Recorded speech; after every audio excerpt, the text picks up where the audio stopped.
Okay, hello everyone, and thank you all for joining us today for the Future of Digital Health for Ending TB, a virtual forum, day 2. My name is Alex Moran. I'm a technical advisor for data analytics at URC, and I work with the TB Care 2 project. I will be your moderator for the event. We're happy to welcome you back if you were able to attend yesterday, and if you weren't able to attend yesterday, we're excited to welcome you today. Yesterday, we gained some insight into the state of digital health technologies for ending TB from the perspectives of detection, treatment, and prevention. Today's focus will be on innovations in the private sector, data analytics for ending TB, and real-world implementation, for which we're excited to feature a panel of NTP leaders and TB survivors. A few quick housekeeping items. Attendees will be set to mute for the duration of the webinar, but will be free to use the Q&A function to ask questions. We ask that you reserve the chat function only for technical difficulties so that we can identify these quickly and provide support as necessary. Additionally, we have simultaneous interpretation available for Russian during today's sessions. Please use the interpretation button at the bottom of the screen and change the language from English to Russian to use this feature.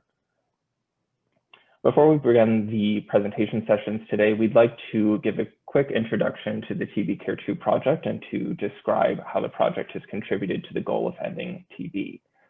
I'd like first to introduce Nicholas Enrich, the program team lead in the tuberculosis division of the Office of Infectious Diseases in the Bureau of Global Health at USAID Washington. Mr. Enrich leads the program and project design and management for USAID TB portfolio and serves as the AOR for multiple global TB awards, including the TB Care 2 project. He provides guidance to USAID missions on programming and management of their TB funds and projects, and advises the division and field on programming in accordance with USAID policies and regulations. So thank you for being here today. And with that, I'll turn it over to you.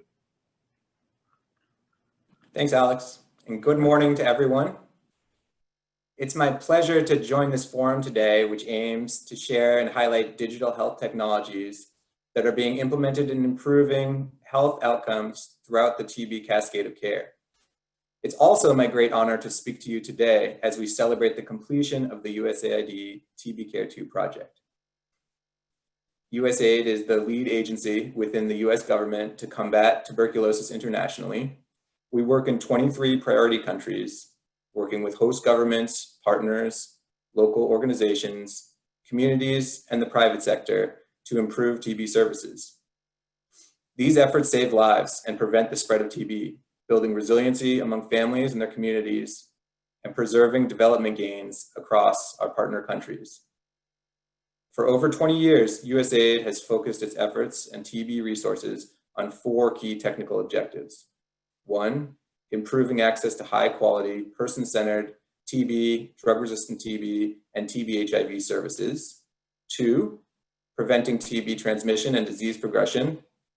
3, strengthening TB services delivery platforms. And 4, accelerating research and innovation. Over the past decade, TB Care 2 has been a consistent and critical partner as the USAID TB portfolio has advanced and evolved. Through 2 5-year US government TB strategies, the introduction of the US National Action Plan to combat drug-resistant TB, and now into the era of the Global Accelerator to End TB, TB Care 2 has been there to provide cutting-edge support and essential contributions to the global fight against TB. From 2010 to 2020, TB Care 2 has provided global leadership and technical support to national TB programs and other stakeholders to accelerate the implementation of TB services. TB Care 2 focused on addressing gaps in service delivery and TB program management through innovation and scale-up of effective tools and approaches. These included expanding active case finding among vulnerable populations, such as minors, children, and people living with HIV or diabetes, strengthening laboratory networks, especially through the introduction of gene expert testing, and improving the availability, accessibility, and quality of treatment and care through integrated hospital and community networks, introduction of new treatment regimens, and services tailored to patient needs. The project also focused on developing digital technologies to ensure that patients always receive timely and appropriate services. During this period, we also saw that TB Care 2's contribution in palliative care and comprehensive care for patients with drug-resistant TB not only improved the patient's quality of life, but also improved adherence. TB Care 2 accelerated progress towards ending TB by fostering collaboration and partnerships to solve challenges to infection prevention and control implementation in high-burden countries. At both the global and national levels, the project brought together diverse partners, including ministries of health, labor and mining, private sector providers, manufacturing companies, technology firms, civil society and NGOs, academic and research institutions, and communities. By engaging multi-sectoral partners, the project worked to increase investments from public and private sectors while simultaneously building commitment and capacity. TB Care 2 also implemented field programs in Bangladesh, Malawi, and South Africa. The programs provided the opportunity to support the development and testing of innovative approaches to meet TB service delivery and program bottlenecks in diverse settings. Cumulatively, these programs supported the detection of over 760,000 cases of TB and 3,000 cases of drug-resistant TB, as well as substantial increases in TB and drug-resistant TB treatment success rates in these countries. TB Care 2 was uniquely positioned to both provide global leadership in TB and drive country-level implementation of innovative models of service delivery. The project conducted rigorous research to test and evaluate different approaches to treatment and care, fine-tune them through adaptation in other countries, and support their scale-up through global consultations and workshops. These investments have been instrumental as countries around the world are responding to the COVID-19 pandemic, using active case finding and contact tracing, leveraging laboratory networks, and supporting community-based treatment to avoid overwhelming health facilities. I would like to conclude by thanking the Ministries of Health, national TB programs, our partners and stakeholders, as well as the wonderful TB Care 2 team, whose tireless efforts have resulted in the successful completion of this project. USAID remains more committed than ever to supporting sustainable national efforts to curb the TB epidemic in high-burden countries, as we continue to work with governments, civil society, and the private sector in our partner countries to accelerate their response to end TB while ensuring they are progressing along their journey to self-reliance. And with that, I'll turn things back over to URC. Thank you. Thanks very much, Nick, and thanks for all of those insightful thoughts. Great, thanks so much. I think we'll play the video now. So we'll get that loaded up. Thank you.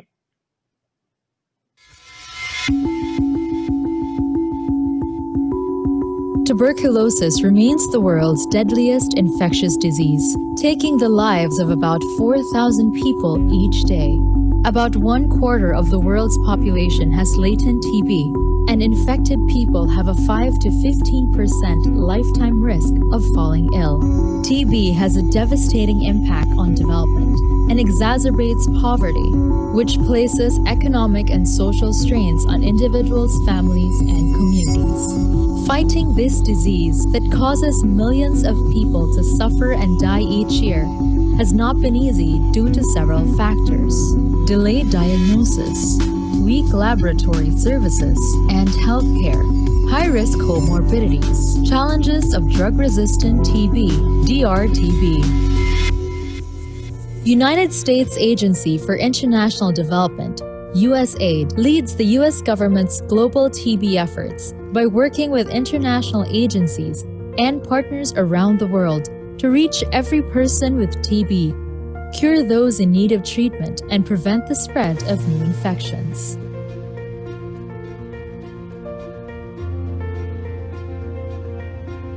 In 2010, USAID launched the TB Care 2 project, implemented by URC and partners, which aims to provide global leadership and support to national TB programs and other stakeholders to accelerate the implementation of TB, TB-HIV co-infection, and multi-drug resistant TB services, while focusing on innovative technological approaches to improve TB case detection and treatment, with a particular emphasis on interventions related to infection control and programmatic management of drug-resistant TB. From 2010 to 2020, TB Care 2 developed, implemented, and scaled up innovative TB interventions at the national, regional, and global levels.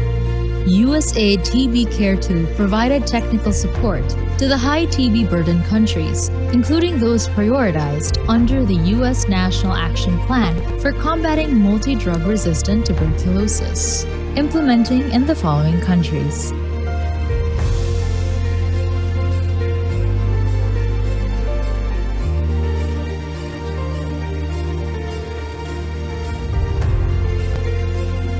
To fulfill the global venture, URC's strategy for implementing project activities is based on key core principles.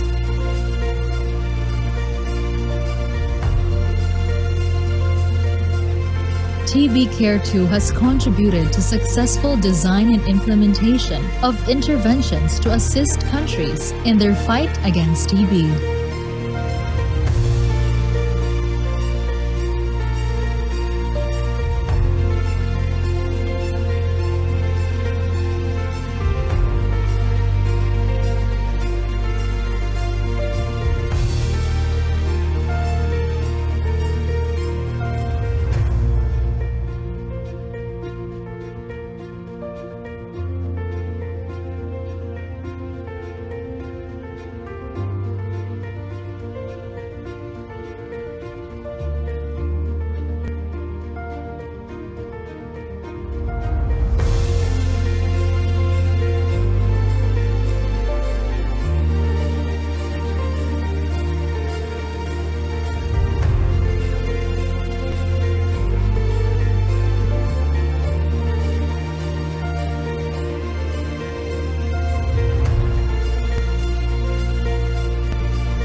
In Bangladesh, TB Care 2 worked at the national level, and in 39 districts, the project piloted and scaled up innovative models for community-level TB service delivery, engaged non-governmental organizations, NGOs, and the private sector to accelerate TB case finding, supported the integration of TB services with diabetes, HIV, and maternal and child health, MCH, and strengthened the overall health system for aid TB service delivery. Understanding barriers to diagnosis and treatment from research to practice.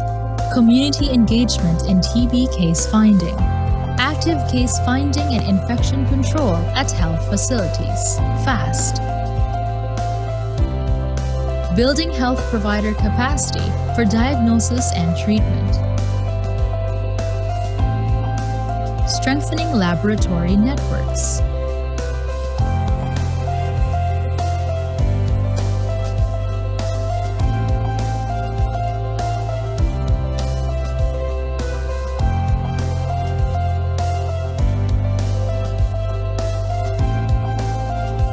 Improving adherence to MDR-TB treatment.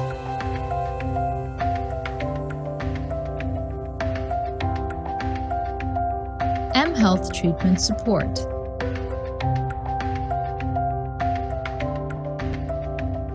Integrating TB with HIV and diabetes services.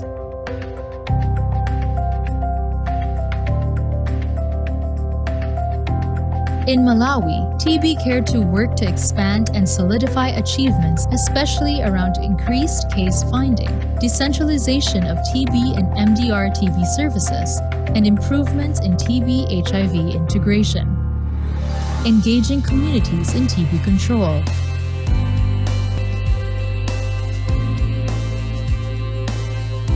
expanded TB case finding at health facilities,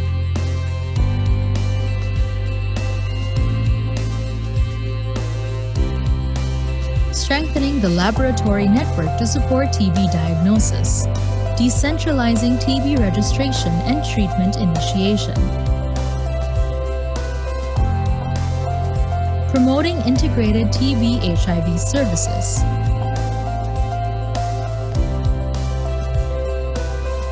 addressing multi-drug resistant TB,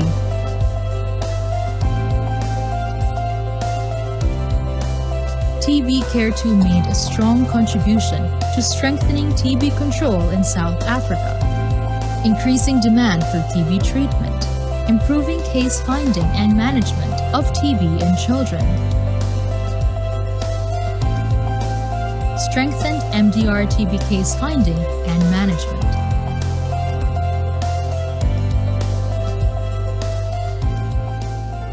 Thanks to USAID, millions of people were reached with TB messaging and thousands screened and tested for TB and HIV. Since 2000, USAID and its partners have saved more than 58 million lives globally.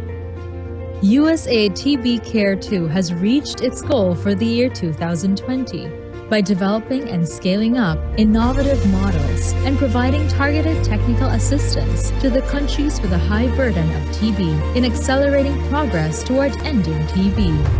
USAID continues to lead the U.S. government's global TB efforts to reach every person with a disease, cure those in need of treatment, and prevent the spread of new infections and the progression to active TB disease, and to accelerate their responses to end TB while ensuring they are progressing on the journey to self-reliance.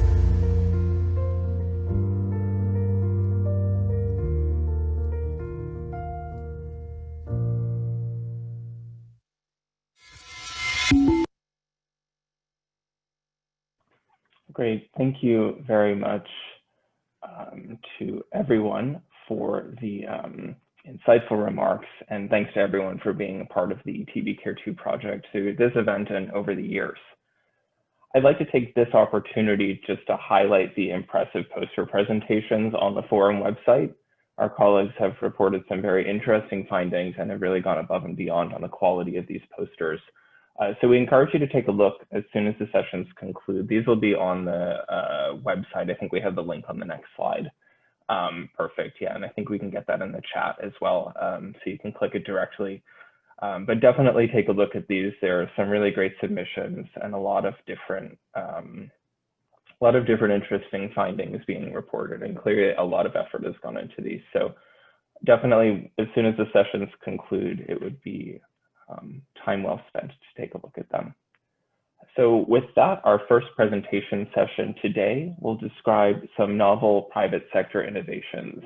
We've collected some really interesting speakers for this set of presentations. So without further ado, I will introduce the moderators. The moderators for this session are William Wells and Amira Khan.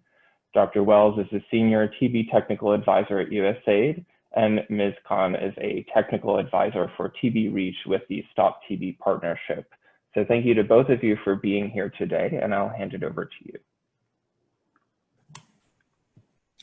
Hello, everyone. Welcome to session 4. My name is Amira Khan, and as mentioned, I'm with the TB Reach initiative with the Stop TB Partnership.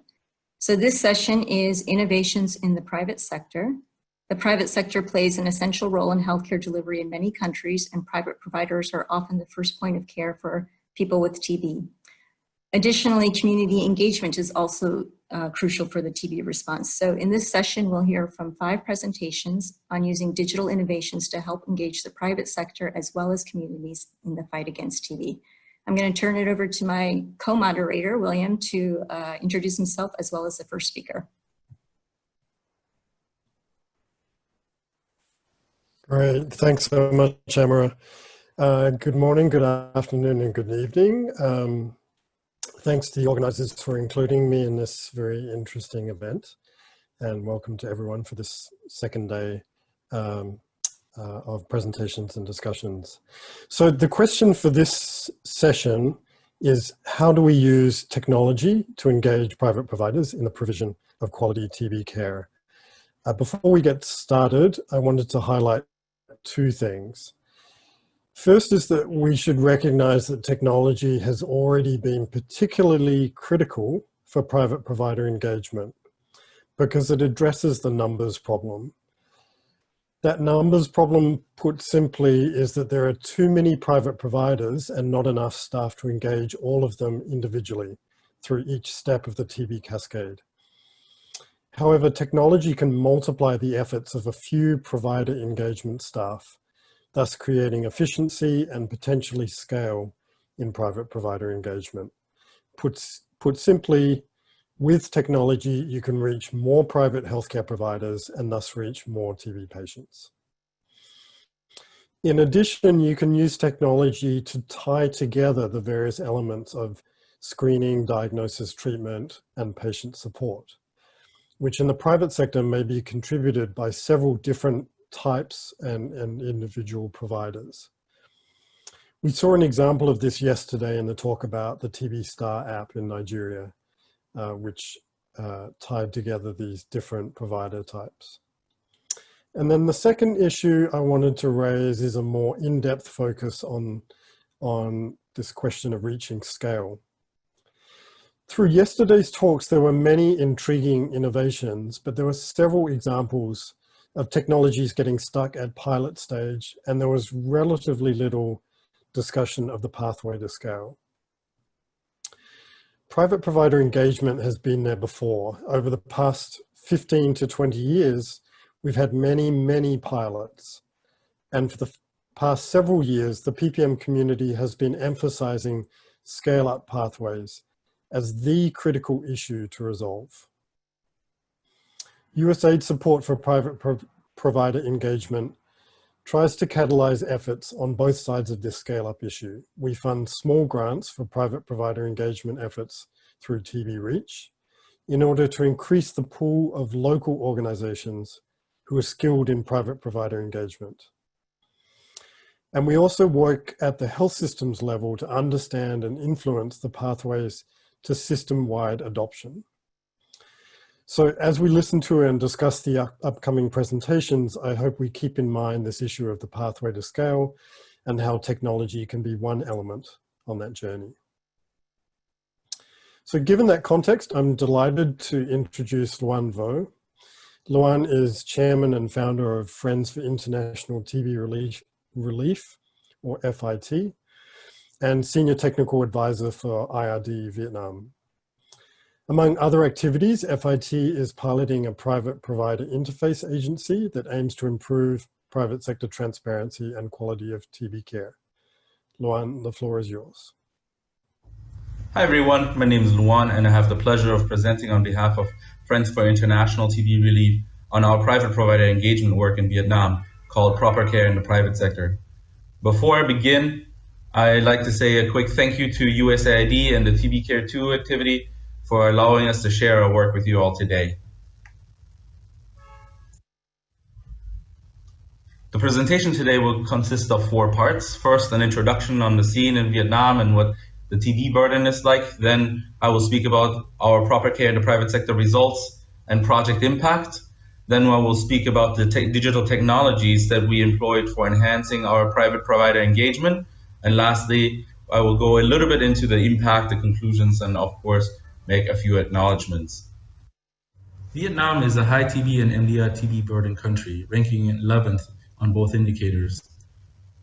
Each year, there are about 174,000 new cases, of which around 100,000 are notified and treated by the NTP, which suggests that there's a treatment coverage gap of around 43%.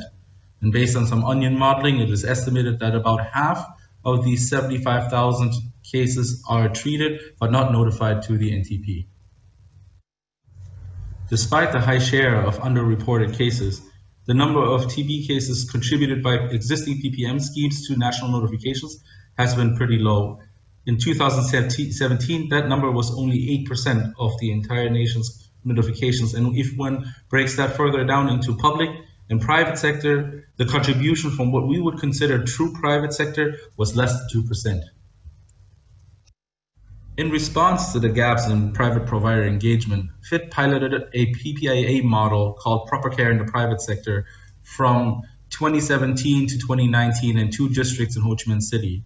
Since Shibu and Path will talk a little bit more about the details of a PPIA model, I will only go into the characteristics of PCPS, which included 2 strategies, the traditional referral strategy, as well as the ability for doctors who actually treat TB patients in their private practice to continue to retain their patients and simply notify this treatment.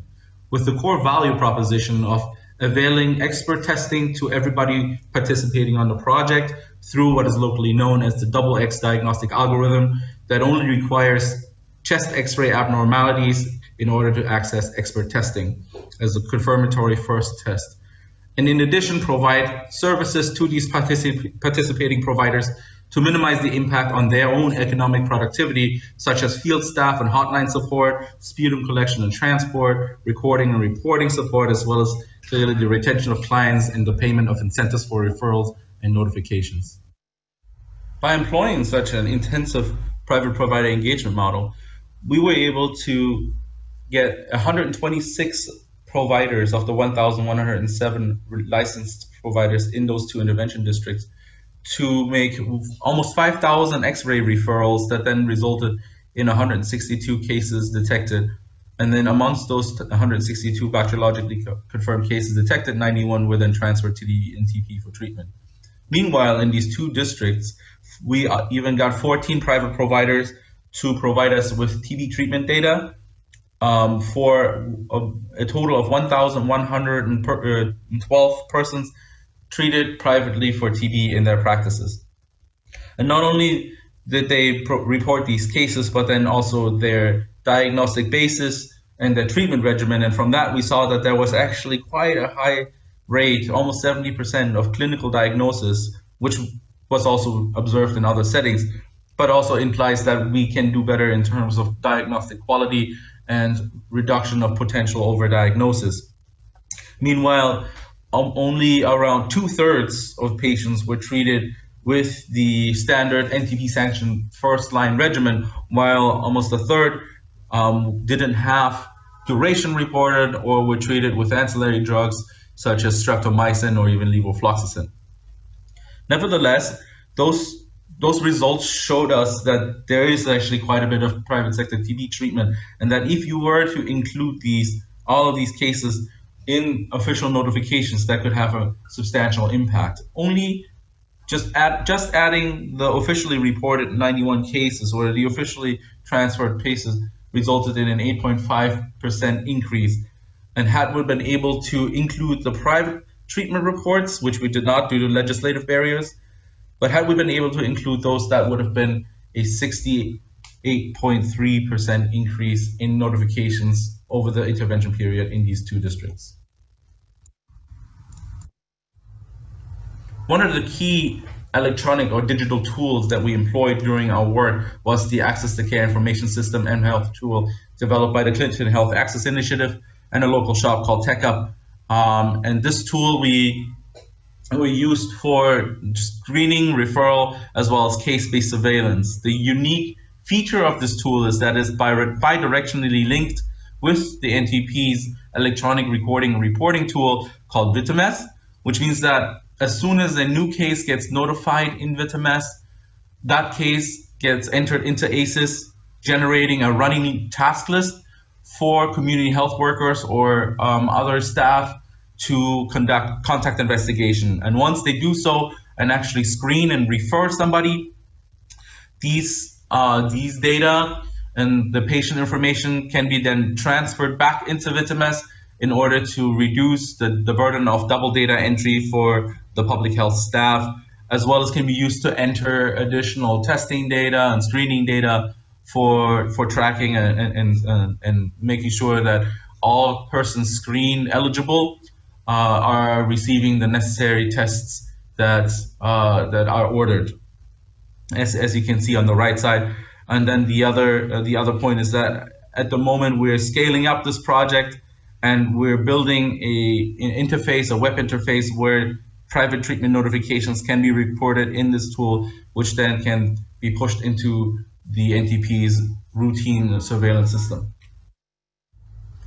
The other digital tool that we used, again, a process tool, but very, very useful for our purposes, was a CRM software called CRM Viet that we adapted from best practices from the pharmaceutical industry, where we essentially loaded or preloaded lists of registered private providers as well as other mapped private providers into the system and use the system to track all of the field staff activity, ranging from engagement, phone calls, visits, to more significant encounters like signing contracts, in order to be able to see how well we're performing in terms of coverage, as well as in terms of engaging these private providers. And we'll be using this tool to then look at which private providers we've signed a contract with, but who have not elicited any type of referral or notification, to be able to go back and target them for perhaps another round or two of intensified engagement,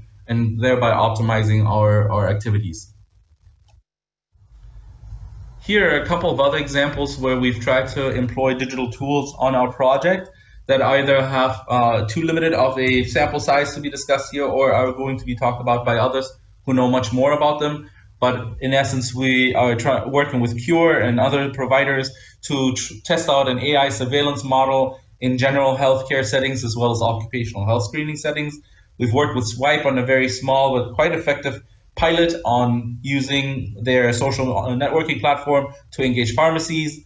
We've engaged marketing companies to develop social media campaigns and an online presence, which even resulted in the detection of TB cases 1 or 2, as well as worked with Sure here to try to pilot a VOT in the private sector, which wasn't all that successful, but showed at least that there were key factors that can be identified and that can be stressed in order to increase acceptability amongst private providers.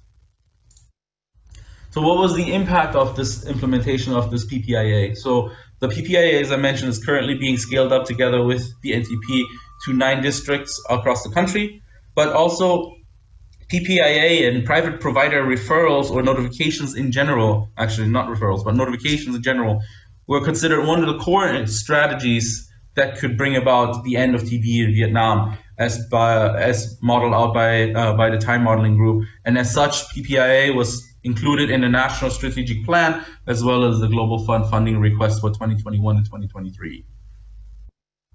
In conclusion, this project showed that private provider engagement is critical for ending TB in Vietnam, and that this engagement can be optimized through technology, which in the end can help us enable a greater transparency into the treatment coverage, where do we still need to do work, as well as give us an opportunity to improve diagnostic and treatment quality outside of the traditional NTP network.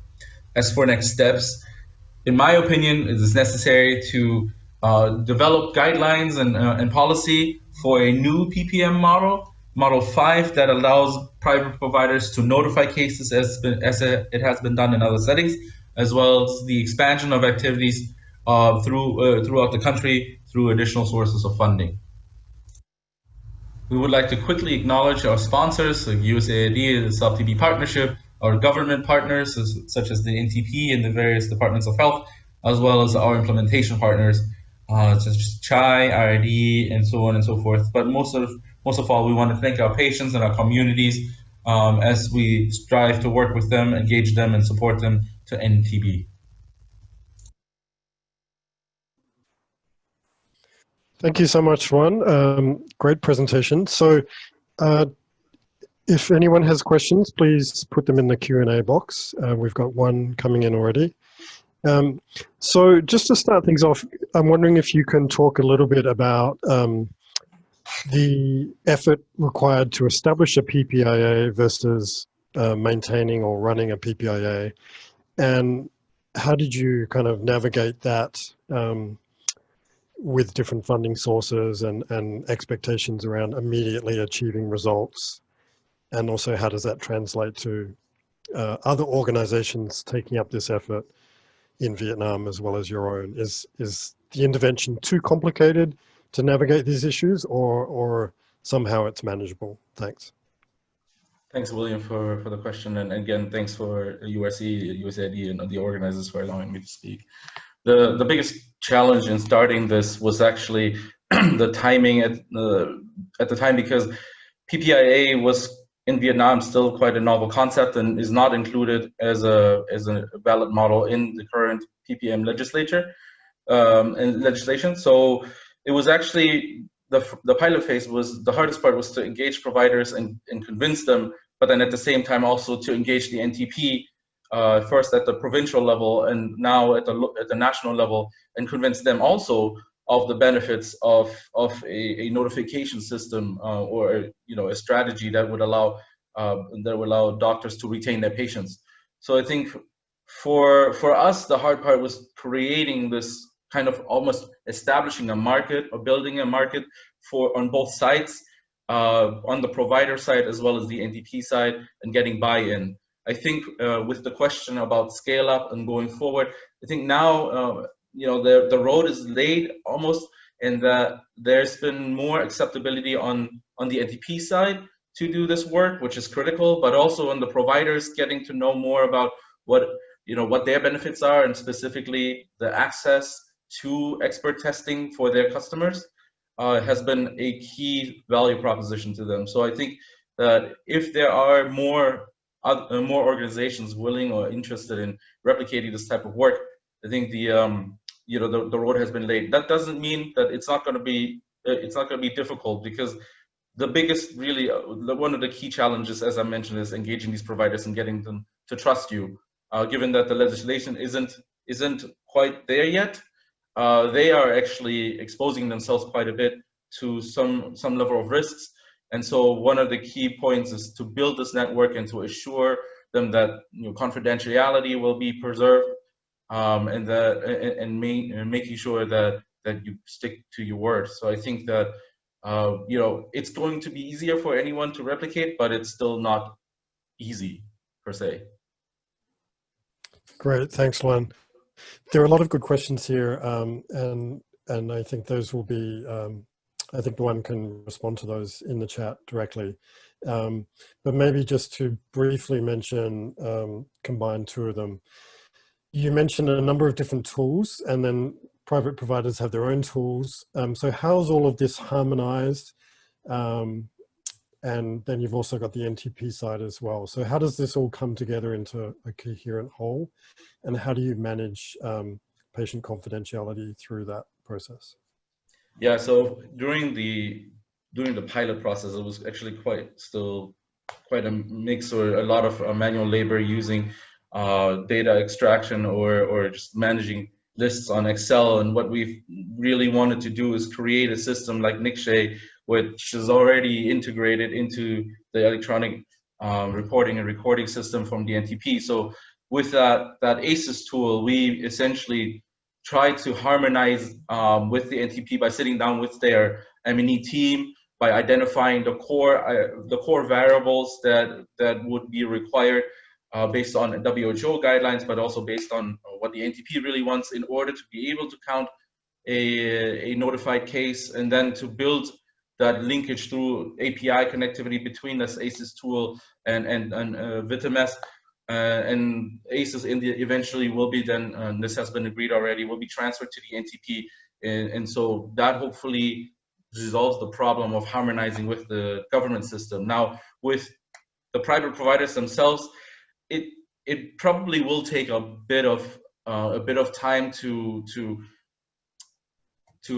advocate for the use of this tool. This tool also comes as a phone app, for example, and to get them to adapt it and then to use it. And I think that that's something that was observed also in many other settings, that just takes work and time. But I think that is something that's critical for being able to scale to the national level and engage providers, not by us reaching out to them, but by eventually them seeking and then self-registering and then working with this tool and the NTP directly. Of course, these are all very aspirational goals, but I think if we don't aspire to achieve that, we shouldn't be aspiring to an NTP. But yeah, I think it'll take some time and some work, but working with the NTP first, creating a tool that's linked to theirs, and now making sure or bringing this to the market and hoping that providers will engage and use it. Great. Thank you so much, Juan. I'll hand back to Amara for the next introduction. Thank you. Thank you, William.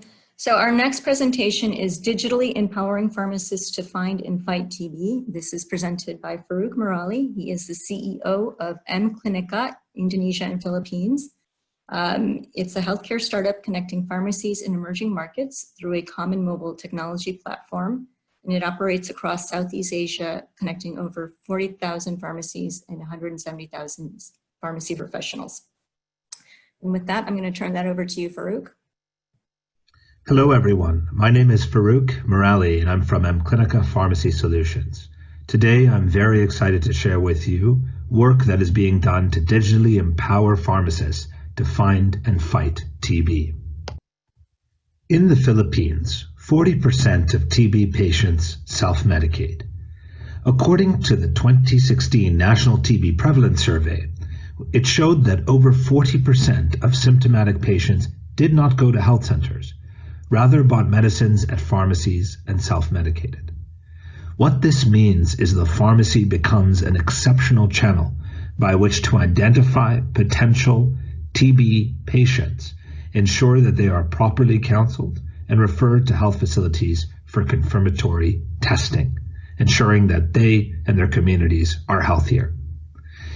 In phase 1 of this implementation, which began in 2019, M Clinica, through funding by USAID and led by TB Innovations, facilitated the participation of private sector pharmacy professionals in TB screening and referral through the SwipeRx e-referral program in District 1, Manila City, Philippines. SwipeRx is the largest digital professional network of pharmacy professionals in Southeast Asia. Across the region, over 170,000 pharmacy professionals from 40,000 pharmacies are already engaged. In the Philippines alone, 1 in every 2 pharmacists is on the app, making it an amazing channel by which to deploy technology and tools to empower pharmacy professionals to better serve patients and manage their pharmacies. The SwipeRx e-referral program began in June 2019 and is ongoing. The implementation partners were the Philippine Department of Health, Manila Health Department, Metro Manila Center for Health Development, USAID, M Clinica, and FHI 360. With these partners, we engaged 32 chain and independent pharmacies, having heavy engagement in the private sector and ensuring their relevance to this program. In terms of the health facilities, there were 12 implementing partner health facilities. These are the facilities that pharmacies would refer to under the SwipeRx e-referral program. There were 10 district health centers, 1 private hospital, 1 public hospital, and the pilot implementation site was in Manila City District 1, a 4.57 kilometer squared area in Tondo in Manila. So this shows an exceptional amount of partners from the private and public sector all coming together with the simple goal of identifying TB cases through the pharmacy. To give you a background on the timeline, from start to launch, it was only a 3-month period from mid-June to mid-September. And what's incredible is during that period, there was design and development and testing of the application and the function of e-referral. There was all the mapping and engagement of the stakeholders, the pharmacies, the health facilities, as well as the numerous partners involved. And it led to a final culmination of launch and training of pharmacies that began on September 17th through a kickoff and official start of the program. And I think this is an incredible achievement and great support of all partners to bring private and public sector together around the pharmacy in such a short period of time. So let me take this opportunity to explain how the e-referral program actually works. So a client, perhaps having a persistent cough and fever, now visits a pharmacy that's on the SwipeRx e-referral tool. The pharmacy professionals have been digitally trained and educated and are able to now perform an initial screening with the patient, understanding their signs and symptoms, and realizing which clients have a high likelihood of having TB. Once confirmed, the pharmacy professional is able to register the patient into an e-referral program which then provides the patient information on which facility to go to, the closest one to them in the most convenient location. The client then presents at the health facility and is able to actually go through confirmatory testing. The entire pathway from client visiting pharmacy, from the client going from the pharmacy to the health facility, is digitally tracked all the way to the health outcome. So this becomes an incredible method by which to quickly and under 30 seconds register a patient and e-refer them to a health facility and be able to track the entire funnel from presentation to actual result. And I think what's exceptional here is that when we looked at February 2020, after running the program, 65% of formally trained pharmacies had at least one presumptive pulmonary TB patient who was registered into the tool. What's even more shocking is that 54% of the cases referred from pharmacies to health facilities were positive for TB. This is an exceptionally high rate of TB positives in the community. And without the intervention of the pharmacy, through this technology, these cases would have been missing. And I think what it goes to show is that pharmacy professionals are incredible screeners of patients. And if given the right tools, technology, and if bringing the right partners to bear, they can be a very untapped source of missing cases.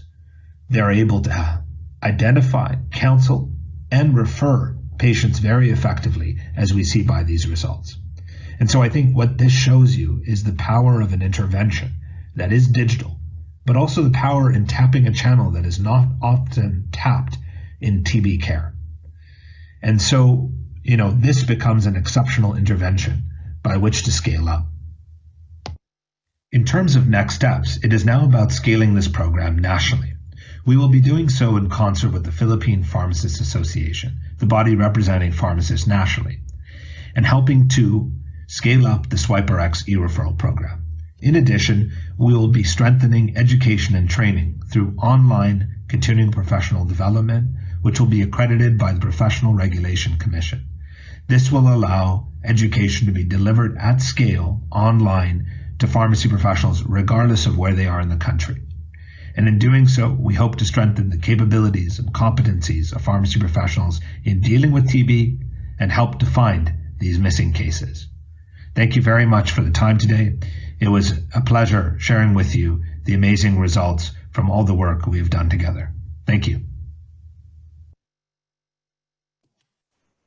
Thank you, Farouk, for that interesting presentation and that very interesting tool that we're looking forward to hearing about the expansion of. We do have a few questions that are coming in through the Q&A, but I don't think we have much time to answer more than one. So one question I do have is, did you experience any challenges encouraging the pharmacists to use the apps? What were your methods of engagement? In other interventions that we've seen where pharmacists have been engaged, there's been quite a bit of challenges unless there were some incentives offered to them. Yeah, so thanks again for the opportunity. Thank you, USAID and URC, and thank you to my fellow panelists. Lamont, you've done some great work as well in the pharmacy space as well. So just to answer this question, and then I'm happy to answer other questions on text as we move forward in the time. But effectively, in terms of apps, I think one key consideration is, you have to go to where they are already. And I think the benefit of having a platform like SwipeRx was that pharmacy professionals were already using it for education, for Q&A, for connecting with one another. And so you had this existing platform that they were using. So when it came down to a TB specific aspect, then putting that within the platform could work. And I think it comes down to, we in the TB community may care and think about TB all the time. A pharmacist doesn't. They're dealing with every single disease, of which TB is one of them. So how do you get them at a platform that is helping them to do their daily professional practice, that's helping them to educate them about all diseases, and how do you actually fit TB-specific programming within it? And I think, with the work that was done with USAID, FHI 360, NTP, and the like, really being able to understand the pharmacy viewpoint, highlighting their role as professional heroes or those that are not often tapped for this, and driving that to a good outcome was certainly possible. So I'll pause there, and I think I'll take the rest of the questions on text then.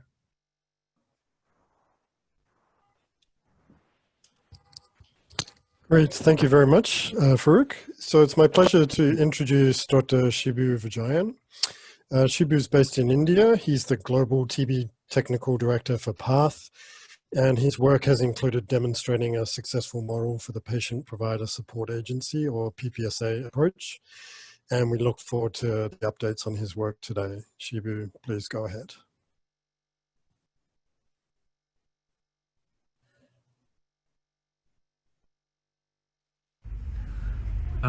As you all know that India have a huge unregulated private sector, and that poses challenge to the TB control.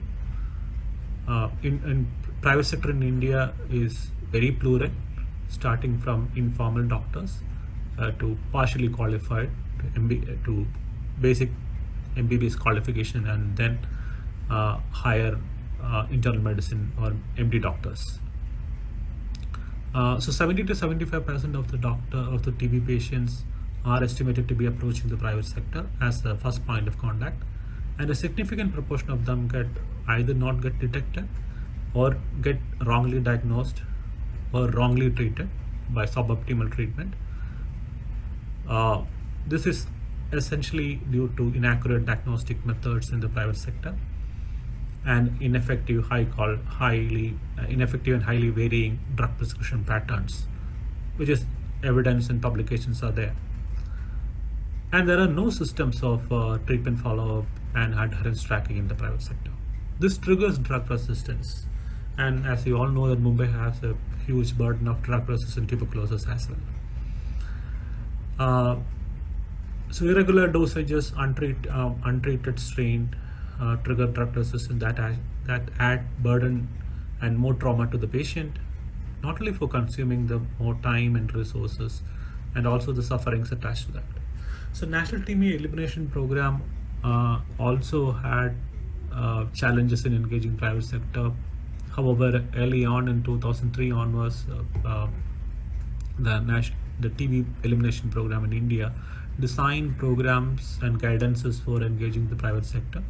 Essentially, most of these programs are envisioned to refer the patient to the public system where the quality service is available, or even establishing access to the publicly available goods, diagnosis, and drugs.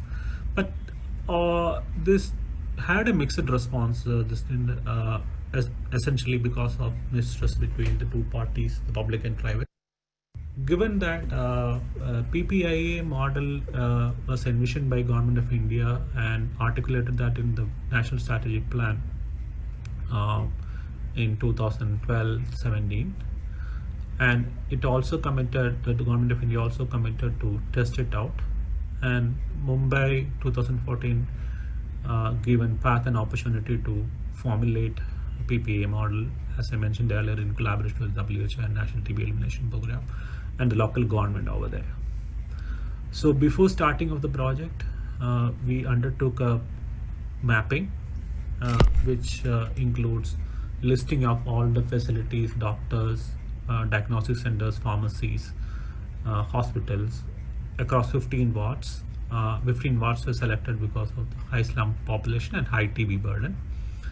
And so after listing, we also understood what are the referral patterns existing and what are the approaches for diagnosing of any lung AML, for that matter, existing in Mumbai. So then we designed this model called hub and spoke. So as you see, the spokes are mostly the informal doctors or first line care provider.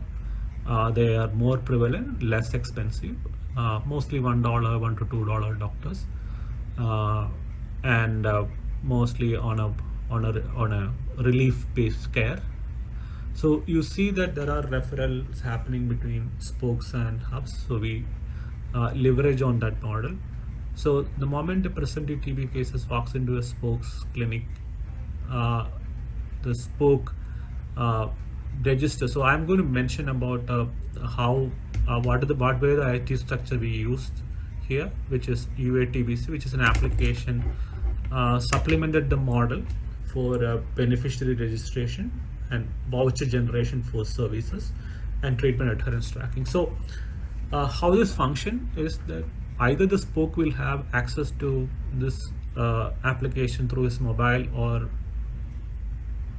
laptop, or he can actually call a call center, or he or she can call a call center and get a voucher generated. So typically how it functions is a patient with a presumptive TB symptom walking will get verified by the doctor, and if he falls into that category, patient will get an access to, will get an electronic voucher for an X-ray. So he or she will walk into an X-ray facility, either in a hub center or outside a standalone X-ray facility, and show this voucher and redeem this voucher for X-ray. So the service is free to the patient, and the doctor verifies the X-ray report, and if it is indicating TB, or even patient doctor clinically recognizes this patient need a higher doctor referral, it will get referred to a higher hospital, which is hub hospital, or it could be a clinic, or it could be a facility, it could be a co-located, or it could be closely near in the neighborhood. So the patient reaches here, and then the doctor again verifies over there. Then moving on, this some of the requirements of the call center, how it looks like. The patient, that as I mentioned earlier, the doctor gives a call for drug voucher generation. The patient gets, and the provider gets the voucher, patient information, patient ID and the voucher ID to the phone. Either the provider can, if the patient is not carrying phone, the provider can transfer or write it down, the voucher number, and the patient goes to the respective service outlets and get the right services. And let's say if it is a drug voucher, the chemist will have to go call the call center and confirm, hey, here is Shibu with 1234 is the voucher number, is a valid patient or not. Once that validation is happened and the drugs are issued, then the patient will receive the SMS services, as I mentioned earlier, for intake and also refill reminder calls from the call center. And at the end of the month, the chemist or even lab or X-ray facility will generate a invoice and inform the system that this is the payment is due, and then subsequently the system can trigger payments once it is validated. So the results so the impact is creation of unique ID for beneficiaries, providers, and field staff. So every provider were identified by the ID. Every patient had a unique ID, and also the field staff attached to each patient also had IDs connected to link to the patient IDs and the provider ID. So the network is created, all were networked through this digital architecture. Notifications from the TB cases were automatically happening once the patient is confirmed, and that information is plugged into the system. System will automatically prompt whether it needs to be notified or not. So with a click, this information does get pushed into the Government of India notification system called NICSHA. Drug vouchers were generated and approved for and only with approved drugs. So there is a certain element of quality control were created. Not all drugs were reimbursed. There was an approved list in consultation with NTP we created, which fits into the standard of TB care in India, and that drugs were only redeemed through this thing. So every time the chemist need to call and verify and preserve the. So as next steps, all this, the UATBC experience laid the foundation for enhancing the National TB Elimination Program applications. So NICSHA version 2.0 had all the private sector applications and the direct benefit system applications. So now the Government of India have incentives both to the patients and the providers. All this are now linked through the NICSHA application. So this application enables to pay the doctors for diagnosis and ensuring for right follow-up and also completely. Great, thank you so much, Shibu. So we don't have much time, but I would like you to please put your questions in the Q&A box, and Shibu can answer via text. Shibu, I would like your thoughts about one issue, which is that the PPIA model was quite complete and had a lot of emphasis on quality. In some of the subsequent work, the emphasis was more just on notification. Can you talk a little bit about why that came about and how we get back to ensuring not just notification, but quality services in the Indian context? Thanks. So when in fact, actually, when we started the model also, the first battle to win was actually getting the notification in and then slightly elevate the quality. So the mantra of engaging and elevating, the notification was kind of slow hanging. And as you are aware that there is a lot of clinical diagnosis practices are there and prevailing in the private sector. It took a while to actually change the behavior to change into the quality diagnostic practices as per the WHO practices, and as well as the drug prescription practices. So I mean, we are now witnessing that change even in the JEET project, which is a scale up of the PPSA projects, and slight bump in. Wherever there were focused attentions, the bump in notifications are with quality diagnosis are coming up. Especially from a 10%, 12% to now around 20-25% in the intensive effort wards, which also shows, I mean, in selected cities, it goes up to 70% if you look at the TB HIV testing practices. And also now recently we got the vouchers for X-ray with an AA rating approved by Global Fund. I mean, I expect, and also procuring services from the private sector, including gene experts. So I expect in the coming months, we will be seeing that there will be a bump in the quality diagnosis practices as well. Thank you. Great, thanks. Back to Amara. Okay, thank you. So our next presentation is on One Impact, the community-led monitoring of the TB responses for enhanced social accountability. This presentation is given by Kiva Smith of the Community Rights and Gender of the Stop TB Partnership. Kiva has plenty of experience in community rights and gender. Prior to Stop TB Partnership, she worked with the Global Fund on the same issues and working on their strategic initiative. I'll turn it over to you, Kiva. So good morning or good afternoon, everybody, and thank you to URC and the USAID TB Care 2 project for allowing the Stop TB Partnership to share this platform with you on the future of digital health for ending TB. So my name is Kiva, and I work on a portfolio of work called Community Rights and Gender. And one component of our work which links TB, human rights and innovation is digital community-led monitoring of the TB response, which is the focus of my talk today. I will divide my talk into three.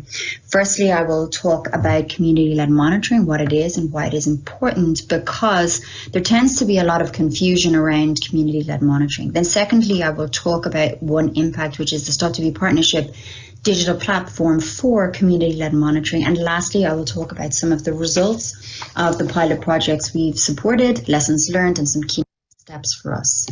So now, in terms of the question about what is community monitoring, well, I thought I'd start off by saying what it is not. And so community-led monitoring in TB is not monitoring TB community activities by healthcare workers, and it is not M&E that includes TB-centered indicators. Rather, it is about promoting and protecting the right to health through the empowerment of people affected by TB to know and claim their rights, and the engagement of people affected by TB to design and monitor human rights indicators that they think are important to the TB response for advocacy and action and enhanced accountability. So now to the question as to why it is important. Well, in 2018-19, the Stop TB Partnership, through the strategic initiative to find the missing people with TB, supported 13 countries to conduct what we call the CRG assessment, which is a qualitative study to assess the human rights and gender barriers in the TB response.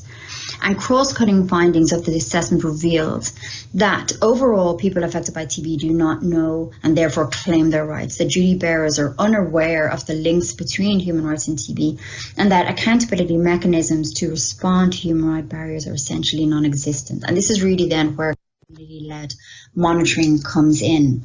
So defined as under the One Impact project as engaging and empowering people affected by TB to know and claim their rights and report human rights barriers, preventing them from being diagnosed and successfully treated. 4, a rights-based, people-centered, accountable and equitable TB response. It really aims to, on an individual level, to empower people affected by TB to know and claim their rights. And it also aims to generate data on human rights barriers to bolster the TB M&E system for evidence and for evidence-based advocacy at a monitoring, surveillance and advocacy level. And then finally, at a programmatic level, it really aims to evaluate the availability, the accessibility, the acceptability and the equality of TB services, and to inform the design of programmatic interventions and ultimately to overcome barriers to access.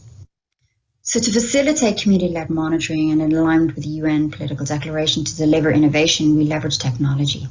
And together with Jura Technologies and community and civil society partners, we developed the One Impact platform. So it consists of 3 modules, as you can see here. Number 1 is the app for people affected by TB, and it has different components which really allow people to, number 1, access essential information on TB and on their rights, allocate nearest TB care and support services, connect with virtual communities like peer support groups, national, regional and global networks. And it also allows people to set reminders so that when to take medication or to attend certain appointments.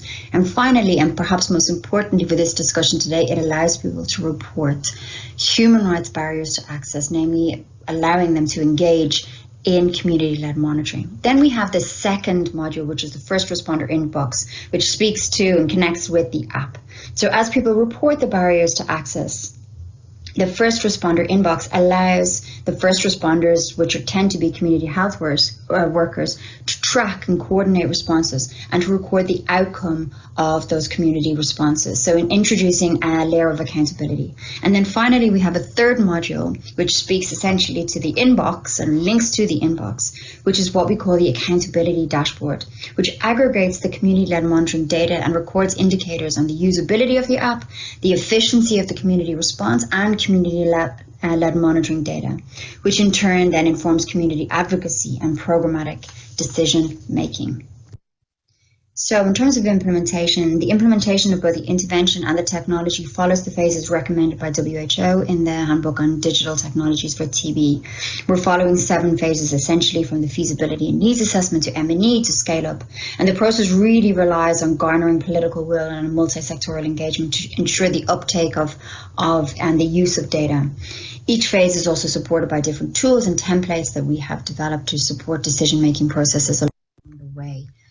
In terms of the implementing countries, we are supporting 13 countries who are currently piloting the intervention. Some have completed, and we're doing this under the strategic initiative to find the missing people with TB, and also with working with TB Rep and PASS Centre. You will also see that on the right-hand side, that we are supporting 5 countries to either expand or to take this intervention to scale, either using Global Fund grants or USAID loan agreements, or the Stop TB Partnership Challenge Facility for civil society. So this is really encouraging to see this expansion and uptake and scale up. So in terms of what countries are monitoring, well, they're really monitoring the right to health. So the availability, accessibility, acceptability and quality of TB care and support services. And essentially what they're asking is, do these services exist and in sufficient quantity? Are they physically, geographically, economically accessible? Are they respectful of medical ethics? And are they scientifically and medically appropriate and convenient? And then in so doing, community-led monitoring will allow community advocates and others such as national TB programs to know in real time data like the actual percentage of people who are engaged in the intervention, who are facing barriers to access, disaggregated and filtered by types of barriers, location, gender, age, and key population for granular detail. Now, in terms of results, I wanted to speak to them on 2 levels. Number 1, how we have enhanced community participation and strengthened community systems, and also how we have managed to address certain human rights data gaps. So in terms of community participation and community system strengthening, we've seen a really important shift. So today, as a result of these discrete projects, over 3,500 people across the 13 countries are engaged in community-led monitoring.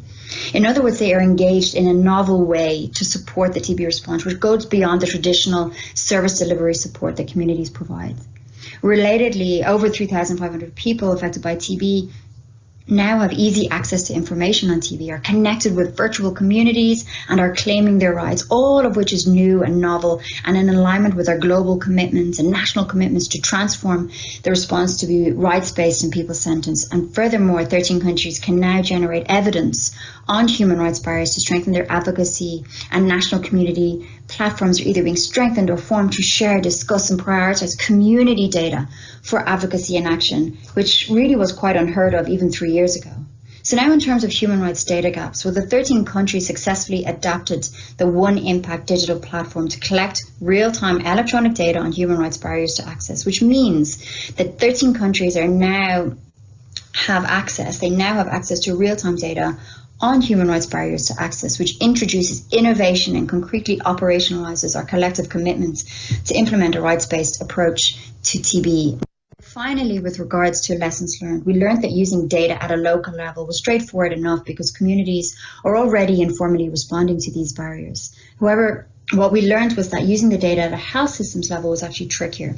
So as such, we adjusted the data to revolve around the right to health, namely the availability, accessibility, acceptability, and quality of TB services, so that the data was more meaningful and usable for the health system. And then from the perspective of people affected by TB, while they agree and appreciate the use of the AAQ framework, they also felt that monitoring freedom from discrimination and the right to confidentiality to capture the broader barriers and needs of people affected by TB is critical.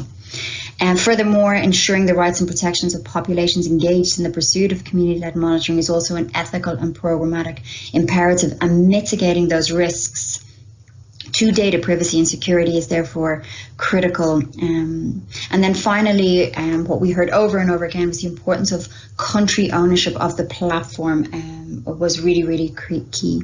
So now in terms of next steps, we're updating the platform, the framework, the implementation guide, and the training module to incorporate lessons learned from the 13 countries. We're also working with Dura Technologies to give countries full ownership and use of the content management system and source code so that they can integrate the platform, should they wish, into their country data's ecosystems. We're working with Professor Brian Citro, who I believe is also part of this conversation today, to introduce measures to mitigate risks to data privacy, and we're supporting, which we're really excited about, additional countries through Global Fund grants, USAID loan agreements, and also through the Stop TB Partnership Challenge Facility for Civil Society to implement this intervention. So on that note, I will conclude and thank you for your attention and interest in this project, which we hold near and dear to us. And so with that, I will conclude and thank you very much. Thank you, Kiva. It's really nice to hear that you've taken this as far as it's gotten, and that how people are using the data to enhance and strengthen community participation for the TB response. We do have one question that came in, so I'll go ahead and read that. Can the government deploy the One Impact app? Will that present any conflict of interest if the government is also the one that's delivering the TB services? So thank you, Donna, for your question. It's a very interesting one. So it is something that we had to consider right from the get-go. And I think what we've learned with regards to CRG in general is the importance of the NTP engagement in the entire in CRG in order to integrate it properly into the entire TB response. So what we found is that the government played a very sort of critical role in the entire intervention. So while it is and remains a community-driven intervention whereby the community themselves design the indicators, it is really the NTP plays a critical role in terms of refining them and making sure that they align with the priorities of, let's say, the national response, and in such a way that they are able to express their interest in need in collecting this data in order for them to respond. Because at the end of the day, we're collecting this data for a purpose. We're using it for advocacy, and first and foremost for the affected communities. And then secondly, that aggregated data is also extremely helpful and important at a health systems level, so that the government themselves can respond to these issues of availability and accessibility and quality of services, which also speaks to the point that I think that Raoul made in terms of making sure, wondering whether we can actually see and learn from this intervention and act about the delays in TB diagnosis. And that is one of the issues that we're looking at in terms of the availability of diagnostic services, so that once we get that information, so communities are reporting that under the heading of availability of services. So once that information is collected, then it is up to the government to respond to that. So the community is there to provide a certain service, while the government is also part of the intervention to be able to provide another service, if that makes sense. Thank you. Great, thank you so much. I think this is a very important topic, and just to note that Thailand is a great case study of how this kind of feedback loop was critical to get real population level buy-in to social health insurance and changes in the health system. So a very critical topic. So I want to introduce Sabyasachi Das, who's currently the head of business development at Day2 Technologies. He's responsible for implementing digital solutions in the public health space and leads engagement initiatives with public health stakeholders. Sabyasachi, please go ahead. Hello everyone, this is Sabyasachi Das. I represent Day2 Technologies, an organization dedicated to leverage digital innovations for public health and other social sectors. Where COVID-19 crisis has disrupted many of the health services and a lot of outreach work has been affected, we see digital innovations seem to have gained new respect and prominence. Today, we are going to share some of our consolidated learnings from more than 100 plus digital health initiatives being implemented over 40 countries. The presentation will highlight some of the design principles and the implementation framework, what worked, what didn't. To keep it short, we will be highlighting two main approaches or frameworks that we have been extensively using to fight against TB in particular.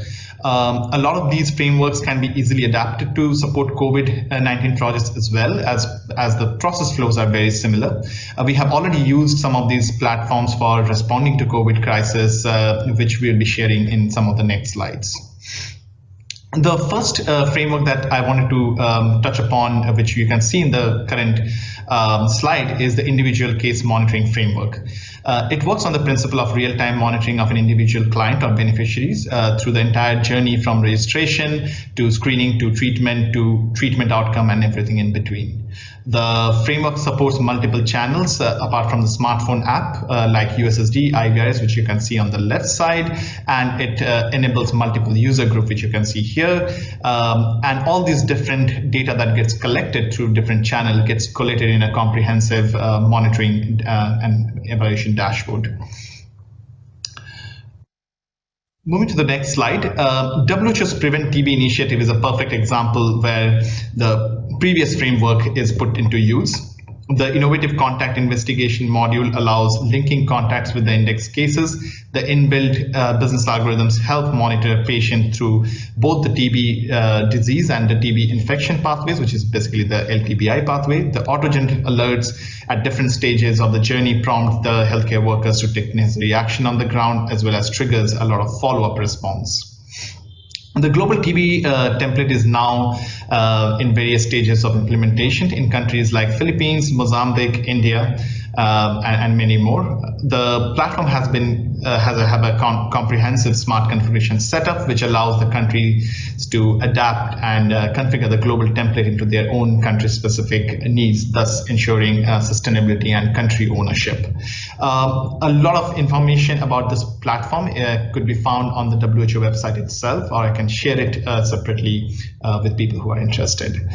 Moving to the next slide, the power of smart configuration setup that I was referring to earlier is best explained by the COVID Kaya platform, where the component of the TB HIV global templates were adapted to support COVID-19 program within a very, very short period of time, where time is of an essence. We are proud to say that COVID Kaya is now one of the largest digital initiatives taken by WHO Philippines for case monitoring and contact investigation as part of their COVID-19 response. The platform monitors more than 1 million COVID clients through the continuum of care and facilitate contact investigation.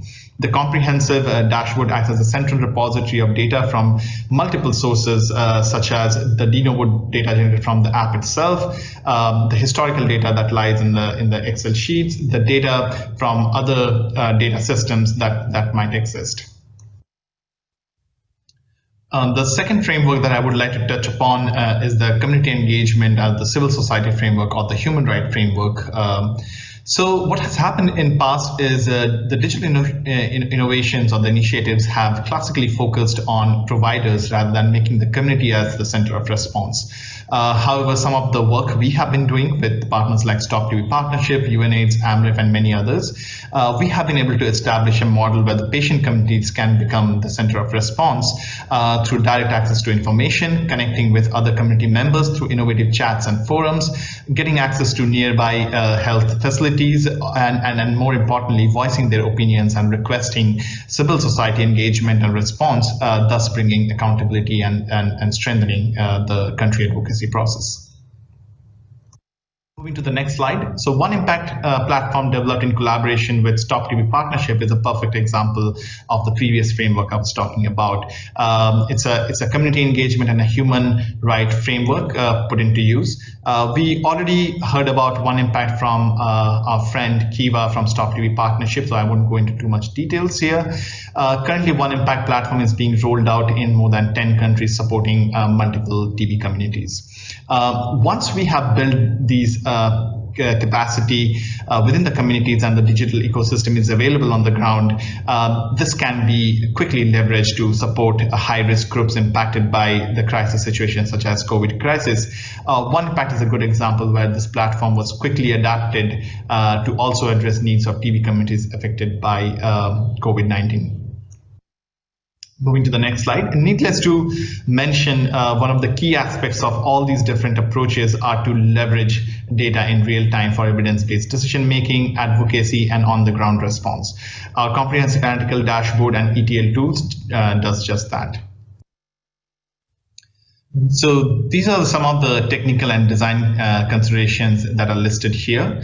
The platform is built on DHIS2, like you can see, which makes it very sustainable, especially when we talk about countries who are on DHIS2. It's open source technology, which allows the countries to completely own the platform and manage it by themselves. The smart configuration setup, which we talked about earlier, allows the countries to make any kind of ongoing changes by themselves in a self-use mode.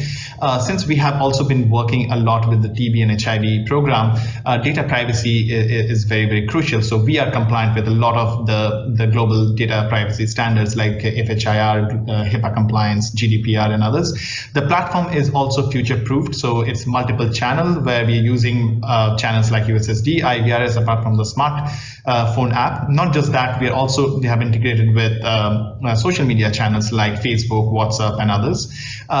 It's future-proof in a sense that we are using cutting-edge technologies like blockchain, artificial intelligence. We also integrated with third-party payment gateways like M-Pesa and others. And overall, to make it sustainable, we have open APIs, which allows us to integrate with the country's existing data ecosystem.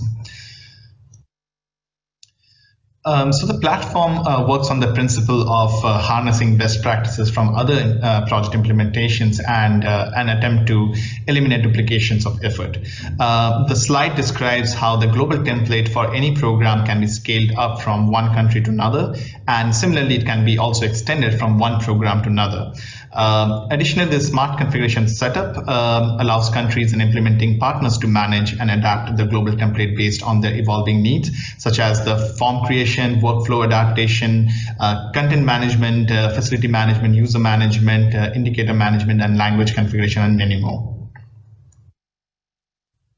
Apart from bringing a robust technology and design thinking process, we have been able to develop a strong implementation science to successfully execute some of these digital framework on the ground. This ranges from our assessment guideline and templates to country adaptation frameworks, training packages, data use, and overall M&E strategies that goes along with the technology. So that brings us to our thank you slide. So thank you very much, and we are very happy to respond to any question. In case we are not able to cover everything today, please do feel free to contact me directly. My coordinates are given below on the slide. Thank you so much. Great, thank you so much, Sabyasachi. So again, there are some questions in the Q&A box for you to respond to by text. But if you could briefly talk about one other aspect, which is we can have beautiful tools that are intuitive and nicely designed and integrated with DHIS2, etc. But there's always this question of user uptake. Do you have any kind of behavioral learnings on the best way to get broader user uptake of these kind of tools? Thanks.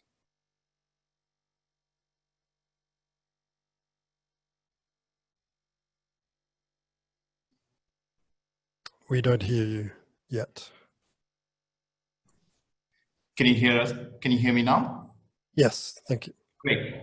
So I was saying that one of the key factors that we have seen working in terms of the user uptake is really multiple stakeholders coming together and they all being on the same page. So for example, one of the approach that we have taken in making this solution work is really integrating different stakeholders work. Like one hand, we have the provider-centric applications. The other side, we are working like platforms like One Impact, which you heard from Kiva as well, which deals with the community, and how these two systems and these two user group really talks with each other makes a lot of difference.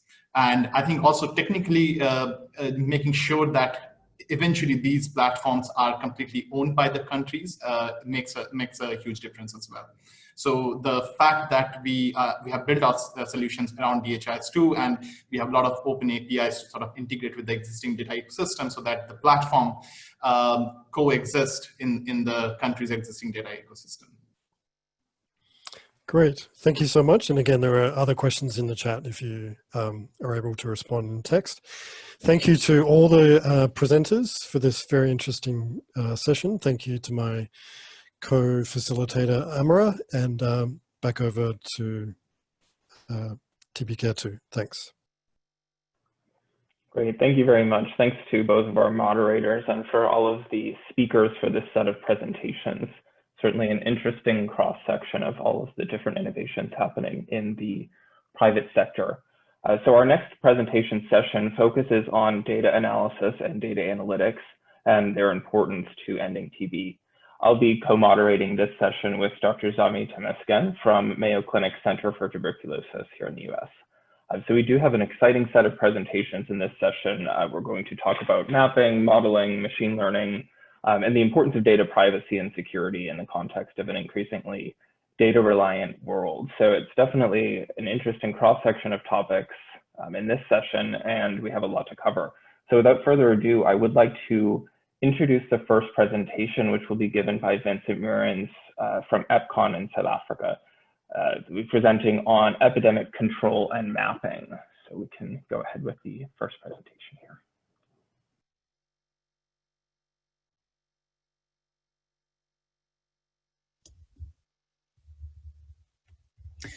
Welcome, everybody. My name is Vincent, and I'll give an introduction into the epidemic control platform as developed by EPCON. About 4 years ago, we received a TB mapping assignment in Southern Africa covering 10 countries. And the primary objective was to identify hotspot areas and communities at risk of developing TB. Now, during this project, we realized things had to be managed differently if we are to end TB overall. Data is sparse, context is missing, and systems are not dynamic in nature. And this is not a TB problem alone. And so we've learned that today, many countries in the world have issues managing their health data, if you look at COVID, and do not have systems in place for managing these epidemics and providing output to set up interventions on the ground. So we decided to take action on that. So about 4 years ago, when we realized that, and we brought together a team of GS experts, data scientists, and medical experts to develop an adaptive AI-driven engine for analyzing program data in a local context. And the core objective is to estimate TB burden at the highest possible resolution and provide output that matters for finding missing patients. So today the platform uses real-world data like climate, population density, demographics, air pollution, all of that combined with health records and programmatic data. It trains a causal inference model to provide output relevant to TB detection and control. And that output gets then visualized through dashboards for more in-depth analysis, and a user-friendly geoportal provides actionable output to stakeholders involved in the program. As a standard for assessing that programmatic data, we've used since the beginning the MATCH framework as developed by the Kip World Tropical Institute in Amsterdam as a reference to generate output for location-aware tailored interventions in function of risk, capacity, and yield.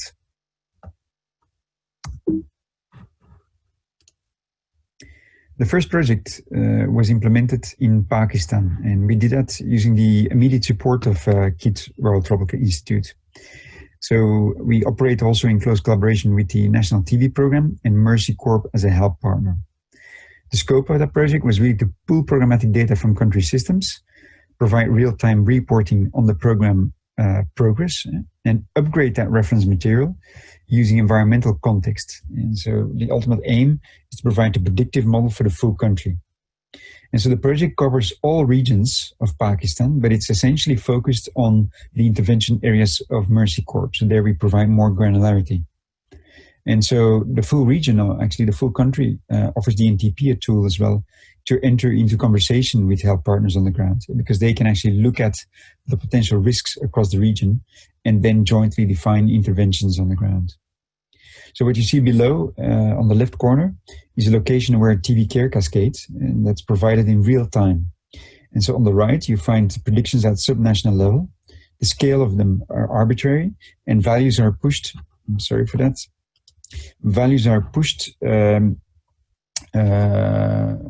for relevant locations and communities or chest camps using a user-friendly geoportal. The success of the program is highly dependent on the buy-in from local government organizations. We have fully opted for a co-creation process whereby dedicated enthusiast teams enable the success of the program. So it's really an all-inclusive co-creation process that we generated, and everybody has a buy-in and also has a strong contribution to what should happen. The help partners are crucial because they are actually using the data to execute upon these tailored interventions. And so that's very critical, and they can provide the evidence as well on the ground as interventions are taking place. And this level sometimes might be conflicting because obviously there are different help partners active in the country. They don't always want to share the data as well, with the national level, especially the programmatic data. So it's really important for us as an organization to be very open about it and provide value for everybody involved. And that can really engage the various parties to contribute.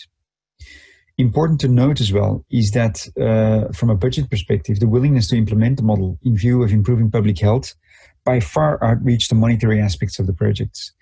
And so this goes for all parties involved. And support is provided in the form of expertise, IT, knowledge, local networks, M&E, and data science. And then public sources have been used to enrich the programmatic data. And so there we collaborate with partners on the ground. And I apologize for that. So we collaborate with partners on the ground, but we also have a lot of public data available, like the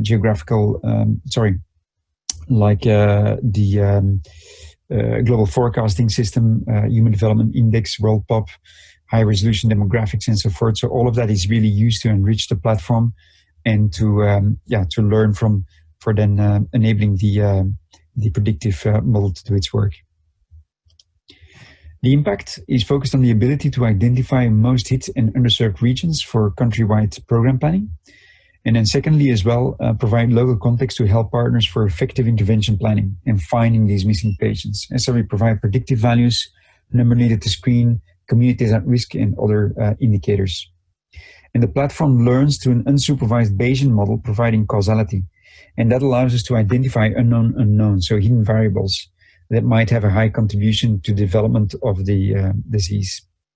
And that allows one to really attack the problem as well from its roots. So from a historical learnings perspective, the probabilistic model propagates what might happen in regions where known variables are present and will incrementally learn to calibrate its earlier findings as evidence becomes available. And so as health partners are using the data and they generate, are using, the tools to plan the interventions, they will generate evidence on the ground, and that again feeds into the platform and allows us to actually validate and potentially calibrate as well. And all of that happens in real time at population, community, or the individual level, allowing for immediate action. And so the platform can distribute this intelligence to the edge and thus operate and reason in an offline mode as well for remote areas. And that's especially important also. I apologize again. In view of capacity, catchment areas are identified, and then risk within these are quantified and displayed geographically. So to finish, the Pakistan project is implemented and being fine-tuned as we speak. And as new data becomes available, we continue to increase its complexity and to provide better output. And in addition, the team will also start working with a newly developed electronic case-based surveillance tool. And that really provides us much more quality, data quality, and also will automate the screening process and as good as possible. And so that combined within the predictive values will really help us to reach those final objectives. In future as well, we plan to add comorbidity. So COVID will play a very important role. We have also a pilot in Europe at the moment for COVID.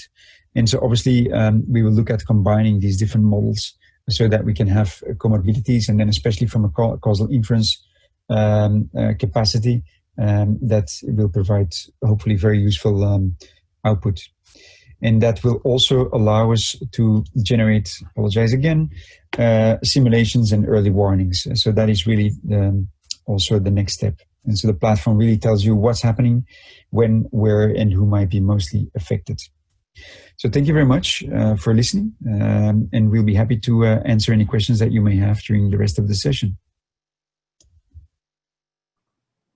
Great, thanks so much for this presentation. I think it's especially interesting to see using the sort of like subnational estimate. So I don't know if we have any questions coming through at this point. People are welcome to ask them, but I would really be interested from my side to hear about the data sources and the sort of ability to use subnational estimates to rather produce them and then also to use them, and how that sort of, I realize it's probably very different, and even more differences with subnational data when you look at different contexts, but sort of the challenges and the possible solutions to those challenges that you may have in mind as far as the requisite data for looking at subnational estimates. If you could talk about that, I feel like that would be really an interesting discussion. Okay, good afternoon or good morning, everybody. Also, thank you again for the opportunity. With respect to the question, as we've seen in the previous presentations as well, there's obviously a lot of attention that goes into establishing those systems that are capable of generating that local data. And so also in Pakistan, obviously, was not an exception, I guess, to many of the other countries, that the availability of trustworthy tools that allow, let's say, health partners on the ground to screen individuals is definitely a challenge. So if the systems are there, they're often, operating in a disconnected mode, and aggregated numbers or disaggregated numbers, for that matter, are being published and consolidated at the national level. But getting really your hands on the the data that gets generated by health partners is a big challenge. And so part of the exercise, or actually a large part of the exercise, is assisting as well the health partner in generating and analyzing that data.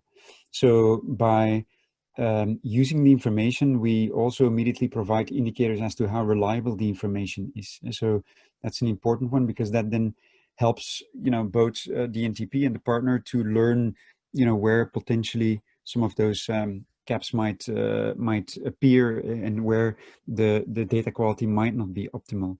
So it's definitely a big challenge and part of the exercise of going there. So far in Pakistan, our experience has been very good as well in the way we operate and collaborate with the teams. In other regions, it's and we are a relatively young company, so it's not that we have too many regions to cover. But in other regions as well, that still is a challenge that we are faced with as well during the implementation of the project. So it's definitely something that is critical. And as mentioned before as well, I think important that is really not a TB issue. And so we face that, if you look at COVID as well, all across the globe, actually, and in Europe where we are operating on the pilot, it's a challenge that even, the more advanced countries are facing with. So, and as a matter of fact, they might be less prepared as well, because many of the regions that we are operating with TB, they've been fighting these challenges all alone. And so they're often more prepared than some of the countries in Europe or North America. Certainly. Great. Well, thank you so much, and thanks for being here today. With that, I'll move on to our second presentation in this session, which will be given by Chris Masek from System 1. Chris will present on connecting services across the TB cascade of care. So we can go ahead and start this presentation. Good morning, good evening, or good afternoon. My name is Chris Masek, and I'm the CEO of System 1. I want to talk to you about connecting services across the cascade of care and what data makes a difference. We can divide the cascade of care into two large areas: case finding and treatment. In the center of this cascade of care is diagnosis. It basically separates the case finding from the treatment. And it's the pivotal, I would argue, the pivotal piece of data when looking at the cascade of care. All case finding culminates with confirmed diagnosis. That's the objective, to find people who have TB. And then all treatment begins and is adjusted based on diagnosis. So diagnosis is that central point, that moment where we shift from finding to treating. And if you start with that piece of data, then you can look either downstream in the cascade or upstream to the case finding, and you can start to measure the effectiveness of either of those systems from that moment of diagnosis.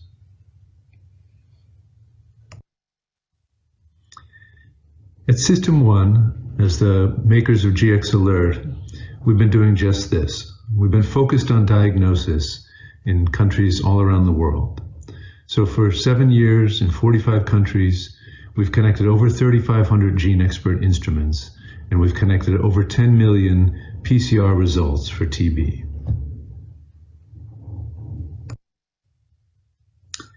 I talk about diagnostic connectivity, and that's being when we connect all of the lab instruments to a central server so that the results of all the TB testing are going into a central platform in real time.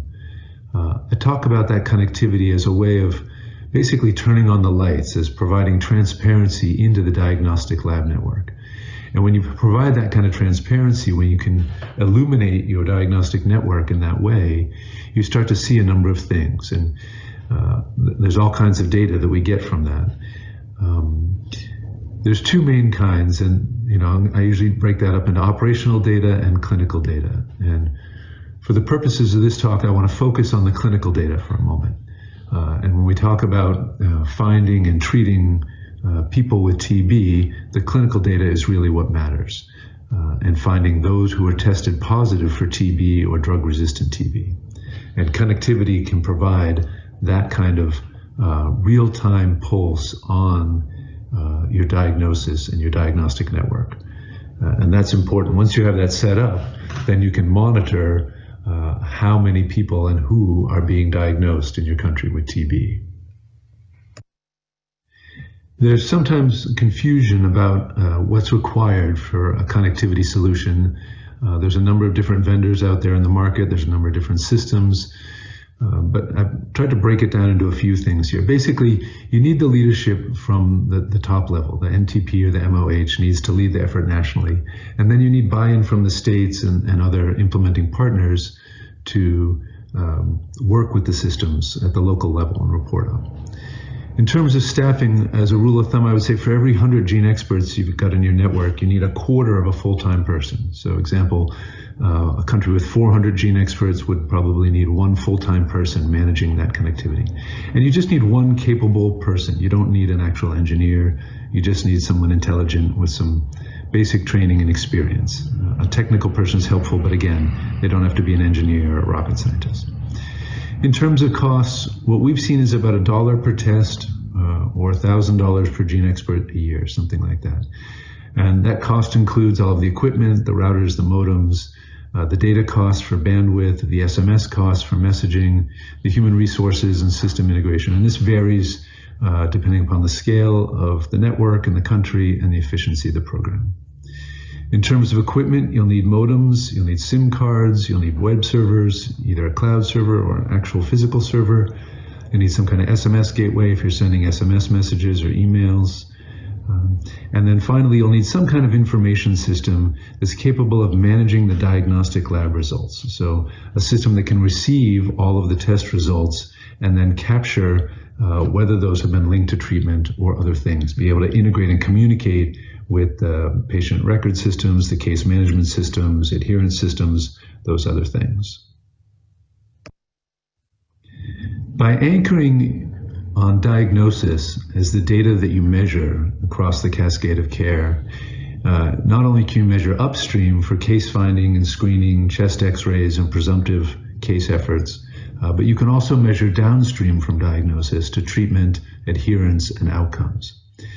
One of the things that immediately becomes apparent if you do that is the gap between diagnosis and treatment. And this is typically called the pre-treatment loss to follow-up.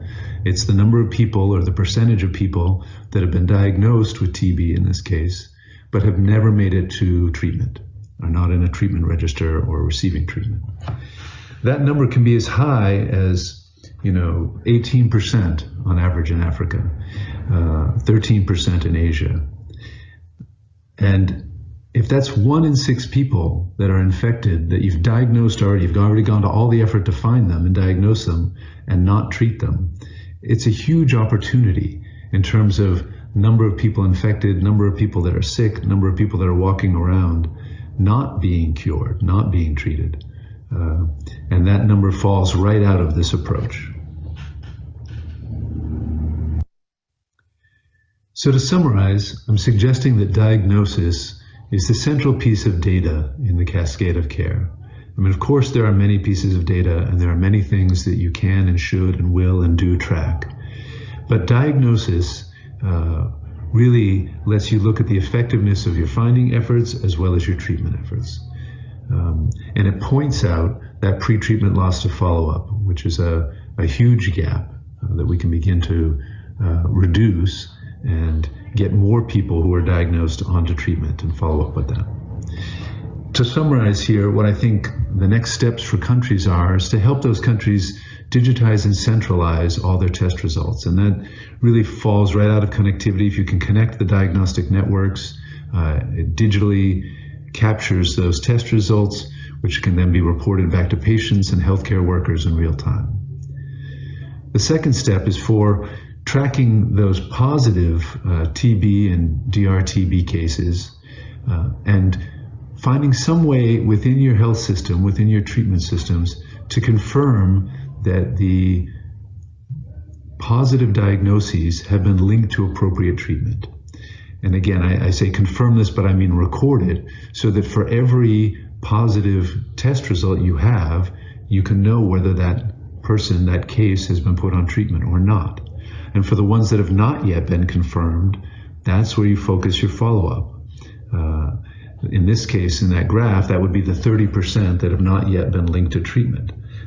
And that 30% are a known set of test results. We have those patients' names, we have their phone numbers in many cases, their addresses, we have their diagnosis as a positive for TB, a PCR confirmed positive diagnosis.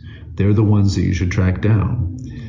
By doing that, you can then, step 3 here, measure the pre-treatment loss to follow-up. You're basically measuring the effectiveness of your system at finding and treating people. Finding being defined by that confirmed positive diagnosis, and treatment being someone in your treatment register, someone on treatment, that you're now measuring adherence and outcomes with.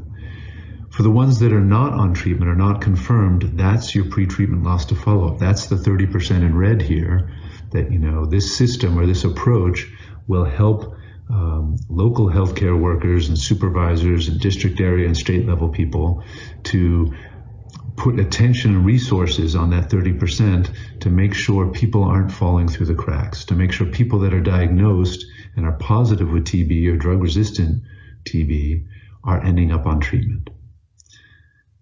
That's all I have for my talk today. Thank you very much. Great. So I think we have some maybe more of a comment about digitizing expert results and why it was not done 10 years ago. And would love to hear your thoughts on that. I also, from my side, I think sort of looking at this classic test and treat strategy and having that central piece of data being, of course, the diagnosis and bridging the gap between testing and treatment. So I wonder sort of what are the, this is a classic problem. So what are the strategies within GX Alert or within digitizing these results for saying, how do we operationalize this tracking and how do we streamline that with this digitization, and sort of what are the challenges within that solution to this larger challenge of bridging the gap between testing and treating? Hi, I would say the biggest challenge is that many countries have a database, even if they connect their GeneXpert or their other diagnostic networks, they then end up with a database of test results, and then they have a database, a separate system for case management or electronic medical records for patients on treatment. And unfortunately, in most countries, those are two distinct databases that they cannot reconcile. And so the number of test results is typically significantly larger than the number of people on treatment. Part of that is accounted for by the fact that some people are tested multiple times and in multiple areas, so there's some duplication in the testing database. But the biggest problem is that there's not usually a unique identifier so that a computer can reconcile those two data sets. We do work with countries, and we have developed different techniques to help generate a unique identifier and to communicate with some of the patient record systems when we report results automatically. Having some kind of ID on the sample, or for the presumptive case, we integrate with chest x-ray systems or other screening systems so that when they find a suspect or a presumptive case, they can register it with our system when they refer for GeneXpert testing. And then again, when we get the result, we can map it back to that screening effort. But all of that requires a little bit of thinking and a little bit of coordinating integration with the system. And typically, we don't see that happen in countries in terms of coordinating the treatment database with the diagnostic database. Great, yeah, thank you. And I think that starts to get at this larger question here in the Q&A is, why was this not done 10 years ago? What are the data sort of interoperability and the sort of connection between databases? But aside from this, what are some other, very briefly, sort of high-level challenges that exist in digitizing these results and delivery and communication of results? Yeah, I think, and some of the questions are pointing this out, that there's also questions about using the GeneXpert network optimally, if the machines are down, if there's service issues or stock out issues. So, in my presentation, I mentioned two kinds of data, the operational data and the clinical data. So I think countries are getting a better handle. I know donors are putting some attention and effort toward optimizing the diagnostic networks. And this gives better visibility into operations, into service, into stockouts, all of that sort of thing. So I know there's efforts that are automating that and making that easier and more functional from the operations side. Once those kind of questions are resolved and you have a fairly reliable connectivity on top of a reliable diagnostic network, then it's questions about how to integrate those results into the rest of the health system, how to report back to patients, how to report back to clinics and facilities that have sent out for the testing. And all of this, again, can be done, but it requires a little bit of thinking on the part of national TB programs and local implementing partners, how to coordinate those services and those systems. And again, we're talking across the cascade of care. And again, my position is if you can start with the diagnosis, because that's a kind of definite, digital, almost irrefutable fact. And again, once you set up your connectivity, it's a fairly easy lift to monitor that on a daily, weekly, monthly basis, what the test results are saying. Then you start from there and make sure you're pushing into your treatment systems effectively, and that you've got ideally 100% match between all of your diagnoses and all of your people on treatment. And of course, that's the goal, and that would be zero pre-treatment loss to follow-up. But it's hard to attain that goal. But once you start measuring it, then you can see where the challenges are, which either parts of your country or which parts of your system are having bottlenecks or not reporting reliably, so that all of these things can be measured and connected and followed through. Great, thank you. And I know my co-moderator, Dr. Temeskin, has a question here or a comment, so I will pass it over to him. So thank you so much. And I think, Dr. Temeskin, if you have anything to add before we move to the next presentation. Sure. Chris, a wonderful presentation. Thank you. The linkage to treatment is just the beginning of a long and arduous journey for patients with tuberculosis. How about the rest of it, which you haven't mentioned? How do we capture that, the retention and treatment and the ultimate clinical outcome? How is that connectivity maintained and documented? With our systems, we've kind of oriented them toward somewhat of an M&E function. And it's that ability to look across the cascade of care to see that the high level characteristics of treatment or characteristics of a patient's journey through that system are being met. So once we find a positive confirmed case and we start pushing into the treatment system, the first thing that we record is whether there has been treatment initiated, whether there has been appropriate follow-up. And again, that varies whether it's a drug-resistant TB case or a drug-susceptible TB case. But we can also tie into adherence, for instance, and just get a high-level marker on whether the adherence is happening or how successful that is over the course of treatment, and then eventually what the outcome is. So we're looking to provide, again, downstream from the moment of diagnosis, the other high-level features and ultimately the outcome of treatment for that particular patient who is diagnosed. So you do capture those? Yes, we do. Okay, thank you. Thank you all. Okay, greetings everyone. I guess we will continue with our session. I'm Zami Temeskin, Director of the Mayo Clinic Center for Tuberculosis, a World Health Organization collaborating center in digital health and precision medicine for tuberculosis.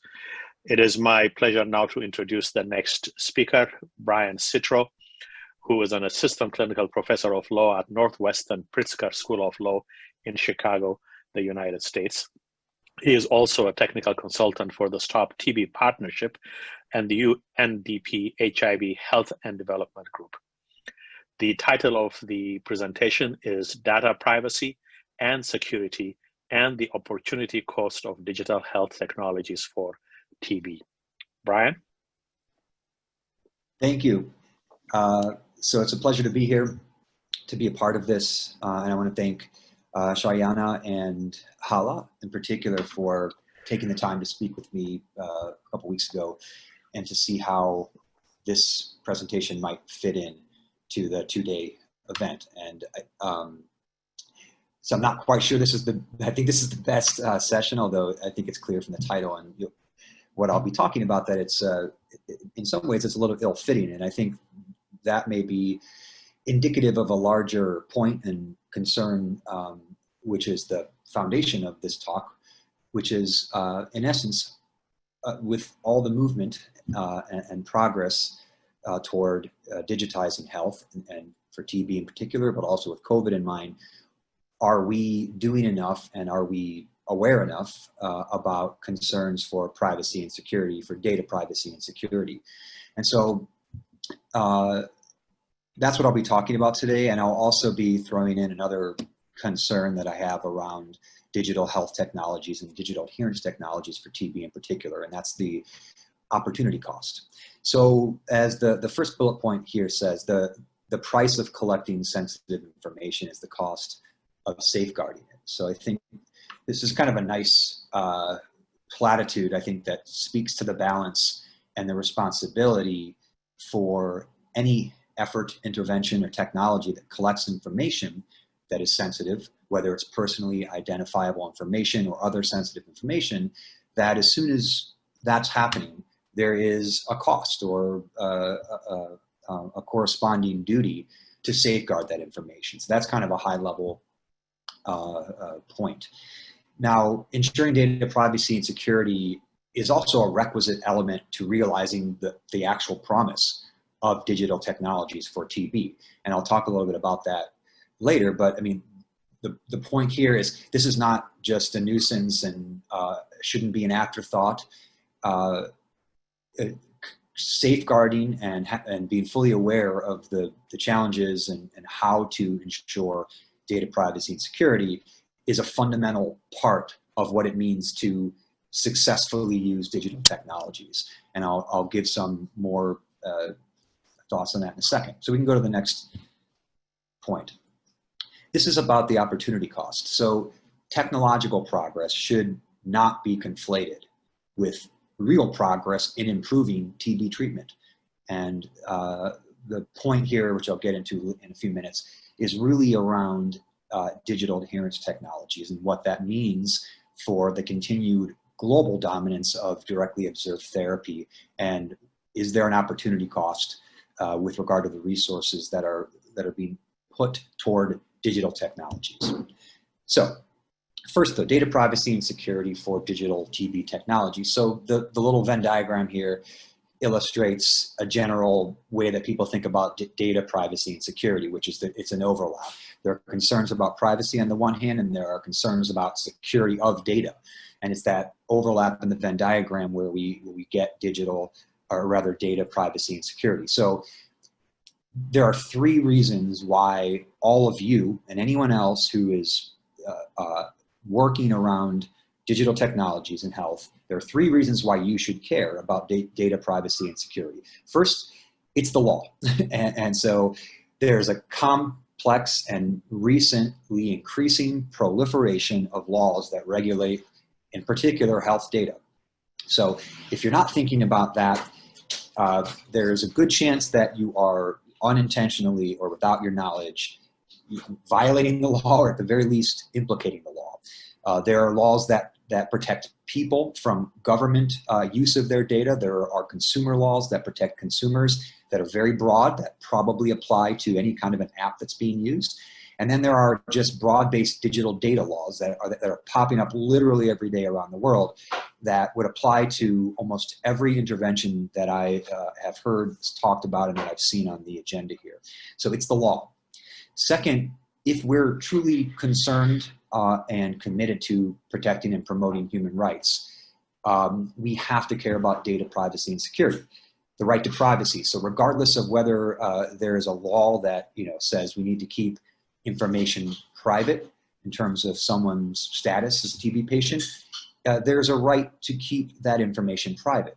And why do we care about that, aside from some normative concern of privacy? Because it's a highly stigmatized disease. If we don't keep information private, if we're not careful, people experience discrimination. That in turn is a problem in and of itself. but it's extremely counterproductive. So the last presentation was talking about pretreatment loss to follow-up.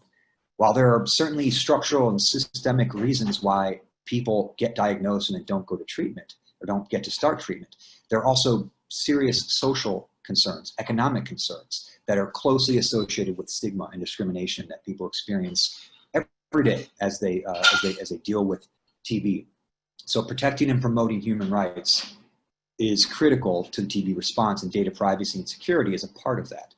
Finally, if we want the programs and interventions we're doing to be successful,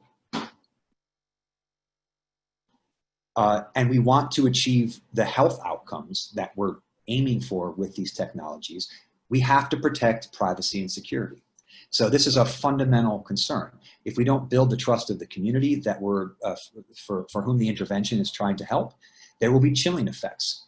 If one person experiences their data, a breach in the data, and somehow they're negatively harmed, other people are not going to want to be part of that intervention. And then there's political liability. So separate and aside from whether the law has been violated, how does the government, the NTP, the Ministry of Health, how do they respond when they see a digital intervention that is causing harm in the community? So this third area, the reason is basically to say that if you don't protect digital privacy and security, the very objectives of the programs, both in terms of the programs themselves and the health outcomes, are at risk. We can go to the next slide. So what is this opportunity cost? So watch out for that Trojan horse. So the metaphor is that the Trojan horse looks like one thing, but it turns out to be another. So when we're talking about digital adherence technologies for TB in particular, is it something different? You can put on, please, all the bullet points here.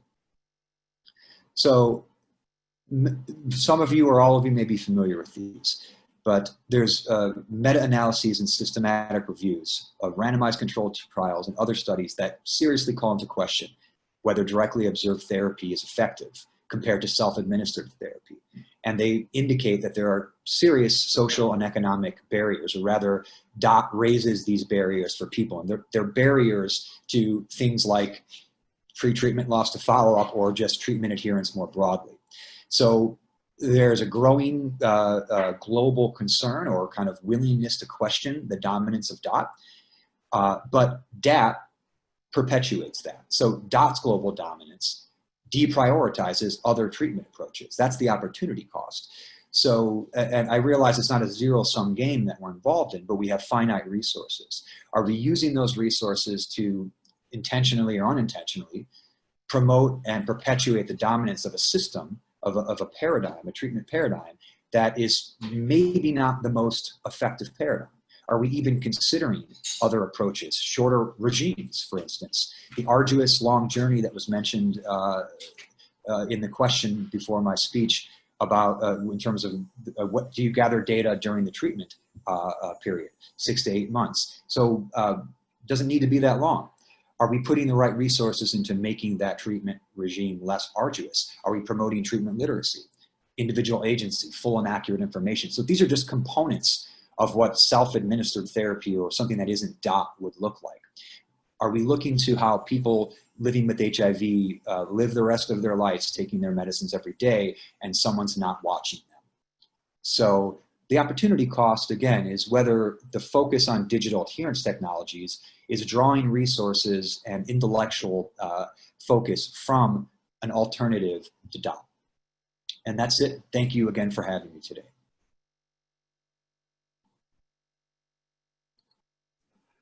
Thank you very much, Brian. A very, very interesting and instructive presentation. May I ask you a question about the last point you made, which is how the directly observed therapy distracts from other priorities. And if you can elaborate on that, because whether a treatment duration is short or long, adherence is an important component of it. And how does the use of technology to enhance or support or promote adherence, how does that affect the whether a treatment should be short or whether we should promote treatment literacy or things like that. If you can just clarify that a little bit. Sure, that's a good question, and I appreciate the question. So the premise of the question is a little bit incorrect, which is to say, my point is that if we're promoting digital ways to observe, which is to say digital adherence technologies, many like wirelessly observed therapy, WATS, for example, they're just digital ways to do the O in DOT. And my point is, to the extent that we're putting resources into those technologies, whether it's intentional or not, we're perpetuating DOT, right? And so, of course, adherence will always be important. It's not only TB, by the way, for which adherence to treatment is important, but TB is the only disease for which DOT, or observed therapy, has been dominant for so long and remains the primary treatment paradigm. So my point isn't that digital technologies can help, or that we shouldn't try and use them to help people adhere to treatment. That's perfectly fine. My concern is when doing so perpetuates without thinking the whole paradigm of DOT. And so if we have a shorter regime, treatment regime, it becomes easier to adhere to, unless the side effects are worse for some reason, just because you're doing less, you're taking medicines for a shorter period of time. So I'm not suggesting it's a zero-sum game, but what I am suggesting is that there are lots of different ways to improve the way we treat people with TB. One of those would be to seriously consider an alternative paradigm from DOT. And my concern is that the focus on digital technologies that just help us do the O in DOT, that they are creating an opportunity cost, because resources and intellectual curiosity can be put toward reimagining TB treatment more broadly. Very good, thank you. So I see here a question that states the downside of directly observed therapy has very often to do with the cost of travel, and something like a video observed therapy becomes with video observed therapy, then the cost of travel and the inconvenience of travel becomes less of an issue. How do we manage this under circumstances imposed by COVID? And I don't know if that is a question to you, but you can attempt to answer that. Yeah. No, that's a good question. I would say it's more of a constructive comment. So, because I didn't have a lot of time to talk, one of the points I would make is that on the margins, we certainly could see, and probably are seeing to the extent that these have been implemented. On the margins, we might see improvements around or reductions of some of the burdens that DOT causes. Obviously, health or facility-based DOT compared to WAT is going to cause more burdens in terms of getting somewhere, right? With the cost of getting somewhere, the difficulty of doing it. So yes, that is an improvement. And in some ways, you might say, well, there's a huge privacy improvement. And I would agree with that, because the physical infrastructure that we have for TB reveals someone with TB the moment they walk into a clinic with a neon sign flashing TB. That's how clinics basically look all over the world, which is another separate concern. So yeah, if you can do something from the comfort of your home, it reduces privacy and it reduces some of the burden around travel, which also now includes concern around COVID. So I absolutely agree with that, and think that that's an important part or benefit of DAP, but that also entrenches the opportunity cost, which is to say, if we think that that's enough and that those kind of on the margins improvements in DOT is enough, I think we're making a mistake, that we're not taking the opportunity to completely reimagine DOT in the first place. And so that would be my response to that. Thank you very much, Brian. You've raised very important points, and I hope that we continue to discuss these points going forward, but I don't have any additional questions posted for you in the chat forum. So thanks again, Brian, and I will proceed then to introduce the next speaker. Our next presenter is Erez Yoeli, a research scientist at MIT, where he directs the Applied Cooperation team. His research focuses on altruism, understanding how it works and how to promote it. He collaborates with governments, nonprofits, and companies to apply the lessons of this research towards addressing real-world challenges like increasing energy conservation, improving antibiotic adherence, reducing smoking in public places, and promoting philanthropy. The title of the presentation is AI-enabled differentiated care models for decision support and personalized public health. Erez?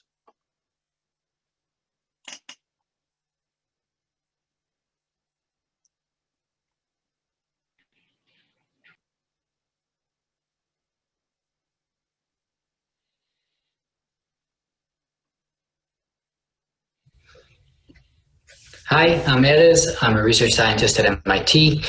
This is a collaboration with Kahila. That's a digital health startup that is trying to build platforms to support tuberculosis patients. And two machine learning researchers, Jonas Jonasson and Justin Boutillier. The goal of the project today is to tell you about how we're trying to incorporate machine learning into Kahila to provide better care, and in particular to provide care that's more differentiated. Our goals here are twofold. We're trying to provide care that's better, more compelling, and really to reach out to the folks who need it most when they need it most.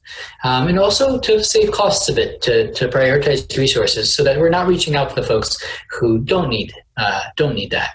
And instead saving ourselves the time and effort, and also saving those patients the effort of interacting with us when they don't really need that. So those are our two goals. Kahila, just a little bit of background on it. If you want to know more, then check out my other talk at this conference, because I'm going to mostly focus on the machine learning piece here.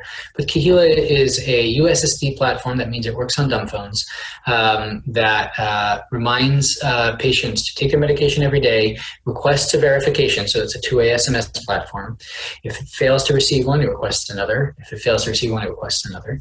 And then if it still fails to receive a verification after 3 attempts, then there's a team of supporters that tries to reach out to patients and get them back on the wagon, make sure that they are continuing to adhere. There's some additional features of this platform. The key thing you need to know is that these features were designed with a lot of behavioral science in mind. And the other thing that you need to know is that we've tested this platform in the past in an RCT in Nairobi. Back in 2016, it took about a year to run the RCT, and the data that I'm about to use in this discussion today comes from that RCT. That RCT was fairly successful. In that RCT, we managed to reduce the number of people who didn't complete treatment from about 13% to about 4.3%. And the key data available to us from the RCT are the patient characteristics and treatment outcomes that are being pulled from the TB registers. It's data you're probably familiar with. There's also an additional source of data that we're able to use, and that's people's behavior on the platform. And the key data there is whether they verify on a given day, but there's also some additional data that we'll be able to use. The question is, can we build machine learning algorithms using these data that are useful for intervention design? The question we'd like to ask if we're designing an intervention is the one you see in front of you. Can we anticipate which users will benefit from support the most on a given day? And that will allow us to do the two things that I told you about at the very beginning, to provide better support and to prioritize resources. This question seems easy enough to answer, but it actually, if you think about it, it has a lot of different components. And today I'll only be able to talk about some of these because of the limited amount of time. But I'm happy to discuss any part of this with you guys offline. So in front of you, you see some of the questions that I think are built into the big question at the top. You want to know which users need support. In other words, which ones are the ones who would fail to complete treatment, and which ones are ones who, even if you didn't do anything, who would actually successfully complete treatment. That's one key thing that you would like to know in order to figure out who will benefit from support. Another one is, who's going to stop verifying today? if this person is going to stop verifying, that suggests this person might not be taking their medication, and that person might need support today. If they're going to continue to verify, then they probably don't need support on that given day. So can we predict that?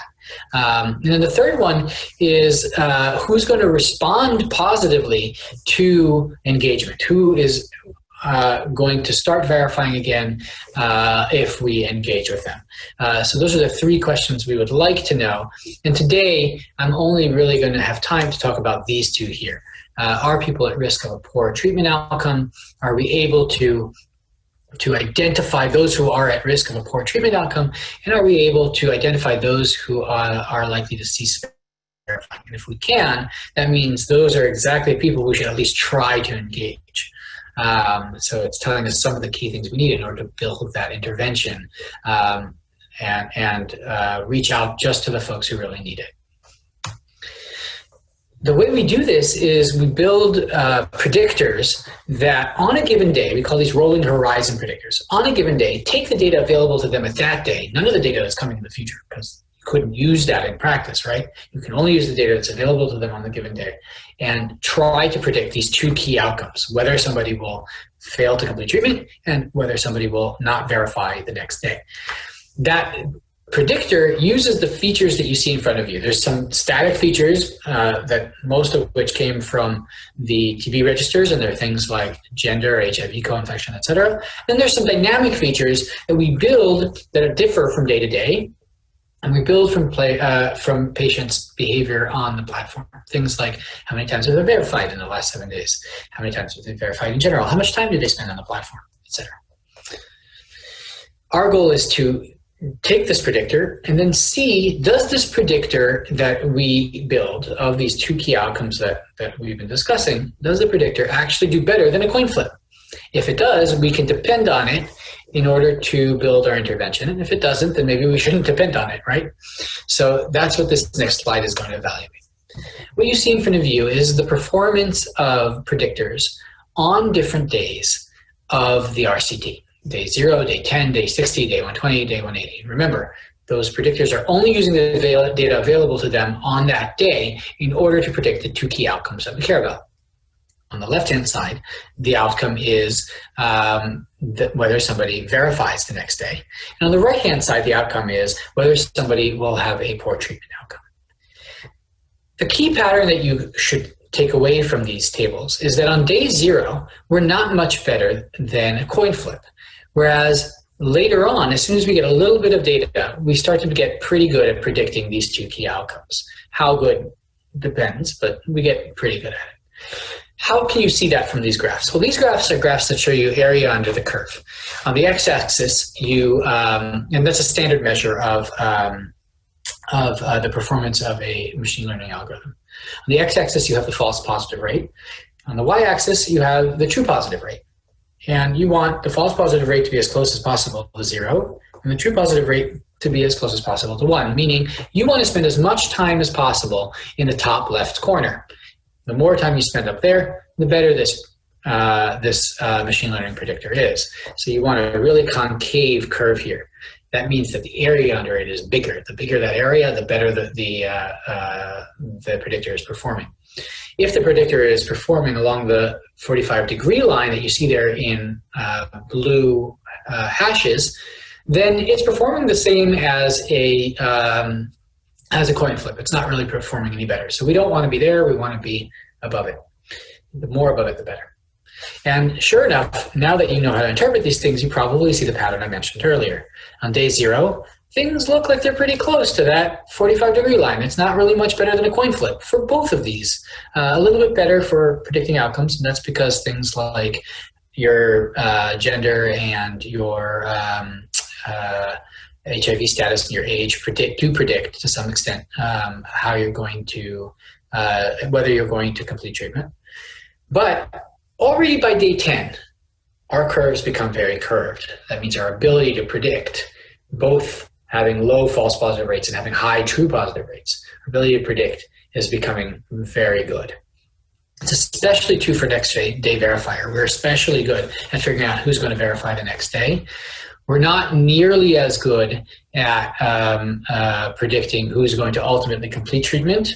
That's something we need to keep in mind when we design our intervention, but we are quite good at it still. The area under the curve is still in the 70s, and that's still a meaningful predictor. So that's information I think we should use. And so the key thing that I take away from this is a pretty promising outcome. If what I want to do is build an intervention where I tell the support sponsors, hey, here's some guys who both are likely to fail tomorrow, to stop verifying tomorrow, and are in this category of people who are likely to fail to complete treatment. Could you reach out to them? Could you see what's up? That might work. Our predictors are good enough to provide our support sponsors with good information at that point. Now the question is, can we build a compelling intervention with our support sponsors and with a little bit of behavioral science that then, before the patient even stops verifying,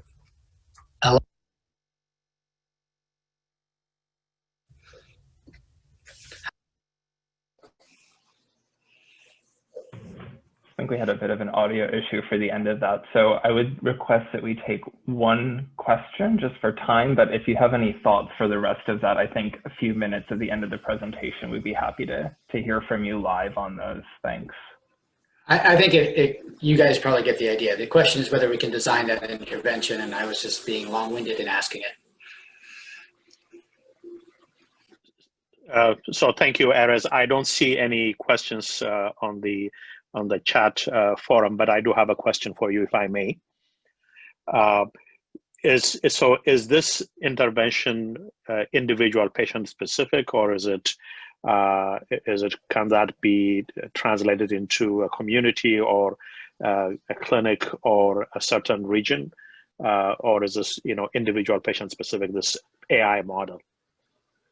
The A model is individual patient specific, but it can take into account information that you give it at the clinic level or at the regional level, and so it could incorporate anything from like the weather or things like that into its prediction of whether somebody should receive outreach and what kind of outreach that individual should get. Right now, we're very focused on a very particular outreach, but something that you could imagine expanding to is different kinds of outreach and predictors that predict different kinds of things and incorporate information at the clinic level or at the regional level to do that.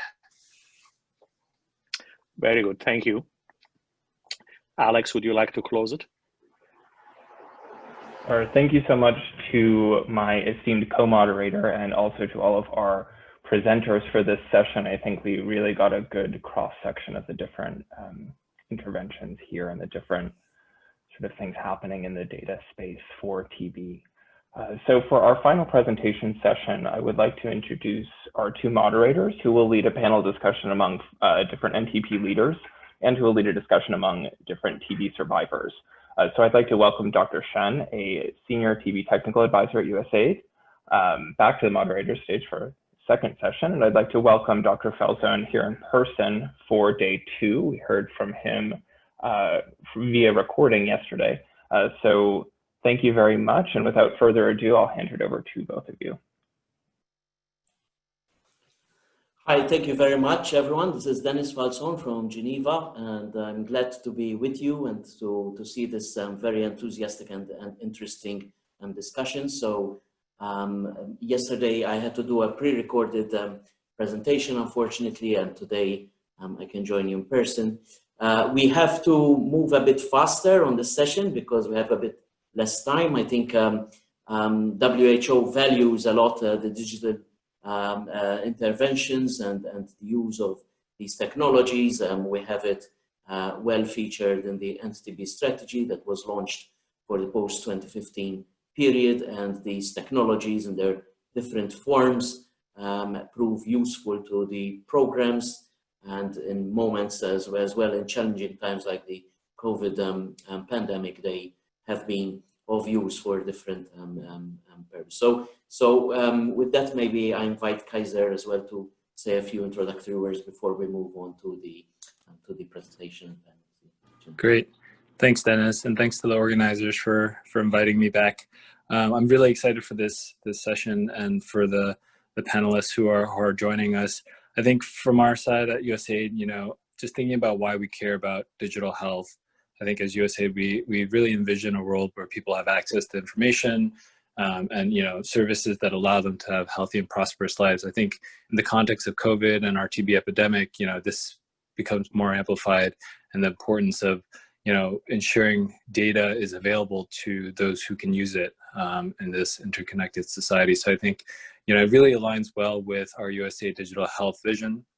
And I think, I won't go into detail here for the sake of time, but it was launched earlier this year, and I think it really focuses on, helping countries build their capacity for digital health and ensuring that they have these strategies in mind as they're implementing different disease program activities.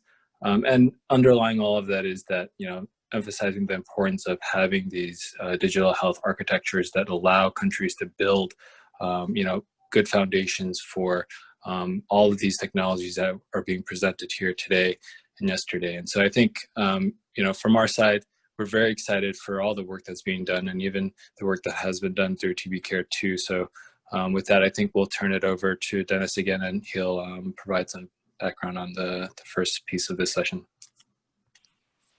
Right, thanks, Kaiser. And I think the NTP panel, which we are very privileged, we have 4 very senior members from countries which are in the forefront of the fight against TB and using these innovative technologies. So the panel objectives will be to share experiences on at country level, which is the topic here, about digital technologies for TB prevention, detection and management, and to describe how these technologies have been roped into the COVID response, and while maintaining, of course, their contribution to TB prevention and care, and also to discuss the inclusion of digital technologies in future TB efforts in care and prevention. So maybe we can start by introducing the first member of the panel. I'll turn it over to you, guys. So we're privileged to have Professor Nguyen Binh Hoa, who works as the Secretary of the Vietnam NTP, and he's also the Vice Director of the Vietnam Integrated Center for TB and Respirology Research. He's also a coordinator of the Global Fund TB project in Vietnam. Dr. Nguyen has been co-PIs on multiple research projects in TB. He's involved in the implementation, analysis, and writing of the first prevalence report in Vietnam in 2006. And he's also the current coordinator for the second TB prevalence survey that took place in 2017.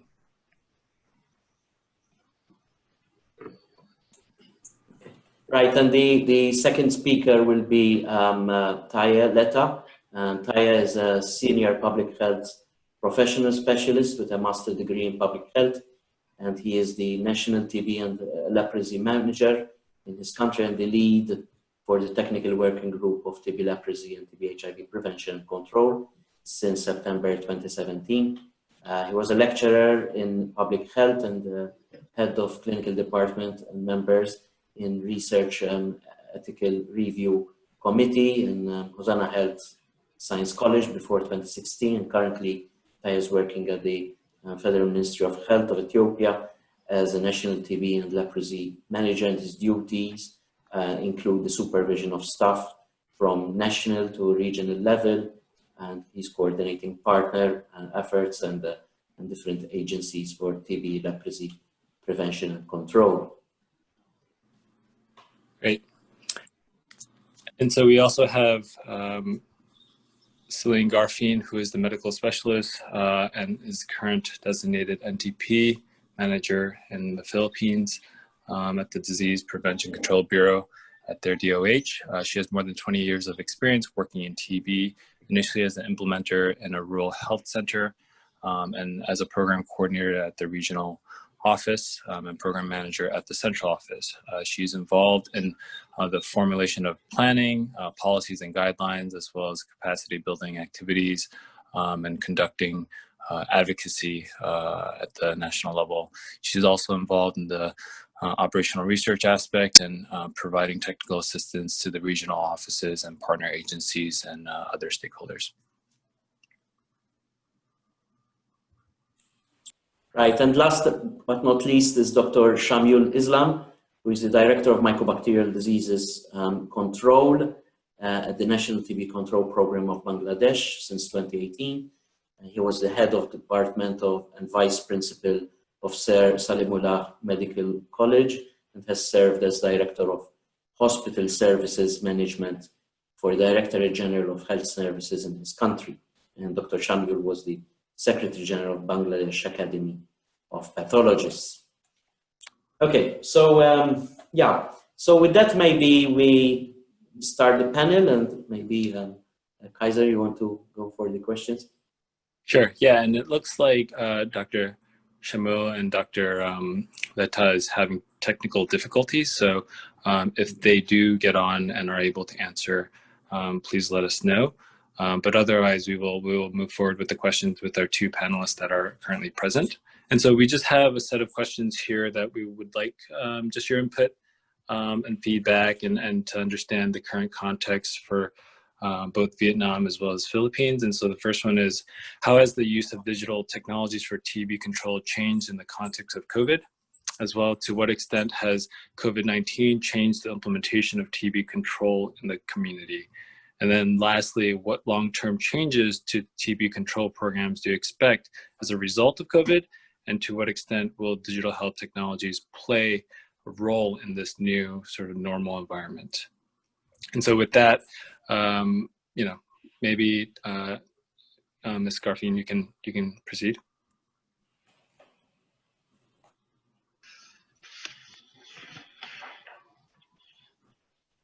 Good morning, good afternoon, good evening, ladies and gentlemen. Thank you, USC and USAID TB Care 2 for inviting us for this event. We are glad to join this important forum to share our experience, thought and strategy about the implementation of digital health technology to TB in Vietnam. So for the question is the use of digital technology for TB control in the context of the COVID-19. Is it the digital technology is intensified to support patients and program through the improve the communication, counseling, care, and information management among the other benefits. So I think this is the using of the digital technology for TB control is very important during the COVID-19 pandemic because in the pandemic this is the lack of the communication, reduce the exposure between the patient and the doctor. And on this opportunity, I would like to share some information apply the digital technology in Vietnam and some information for the TB in Vietnam. This is the Vietnam ranked 11 out of the top 30 high TB burden country, and it's 11 out of the top 30 high MDR TB burden country as well, according to the WHO 2019 report. And we estimated around 170,000 people developed TB in Vietnam in the 2019, and 9,400 people died from TB in the same year. And TB control is mainly depend on the community and is implemented by the whole TB and lung disease control network from center to local, with collaboration from public and non-public health agency. The state takes the major responsibility for ensuring the adequate resources for TB prevention and control, while advocating for every social resources to support TB prevention and control activity. And looking forward to 2030, Vietnam's national strategy for TB control aims to reduce TB mortality and prevalence to less than 20 cases per 100,000 population to eventually reach the TB free in Vietnam. The 4 key points of the plan include new thinking, new technology, new approach, and new investment. Harnessing new technology is key to achieving Vietnam's goal for ending TB by 2013. Innovative tools such as the double-X, chest X-ray, and gene expert, for example, are key for increased TB detection. And for the digital health, can be broken down into 4 main categories: patient care, surveillance and monitoring, programmatic management, and e-learning. And in Vietnam, we already implemented some of the digital health for improving TB activity. In this forum, we also seen the presentation from the World Cook Institute and the FISH by presentation by Luân Võ on the digital dosing monitoring for the applied ASIS for vSmart, and we also apply for the ZIG alert. With some activities we can see for the digital health. It is for the patient care, the support for treatment adherence. Like we also implement for the video treatment support, VDOS, for the MA Health, for SMS, for send the message to support for TB patients for reminding for taking drugs, for surveillance and monitoring, for the notification, recording and reporting system. We have a VTMS and also management for supply system, graphic dashboard from the VTMS. We started for install the ZX alerts in all the gene expert machine in the country. We apply the ASIS software in order to refer the TB suspect also from the private sector and also from the HIV. GPS mapping and reporting for the adverse event treatment. For programmatic management, we started to apply the diagnostic device connectivity like the ZX alerts. We applied the ETB manager and some application example for vSmart for the TB patient, for MDR TB patient, for management for the adverse event.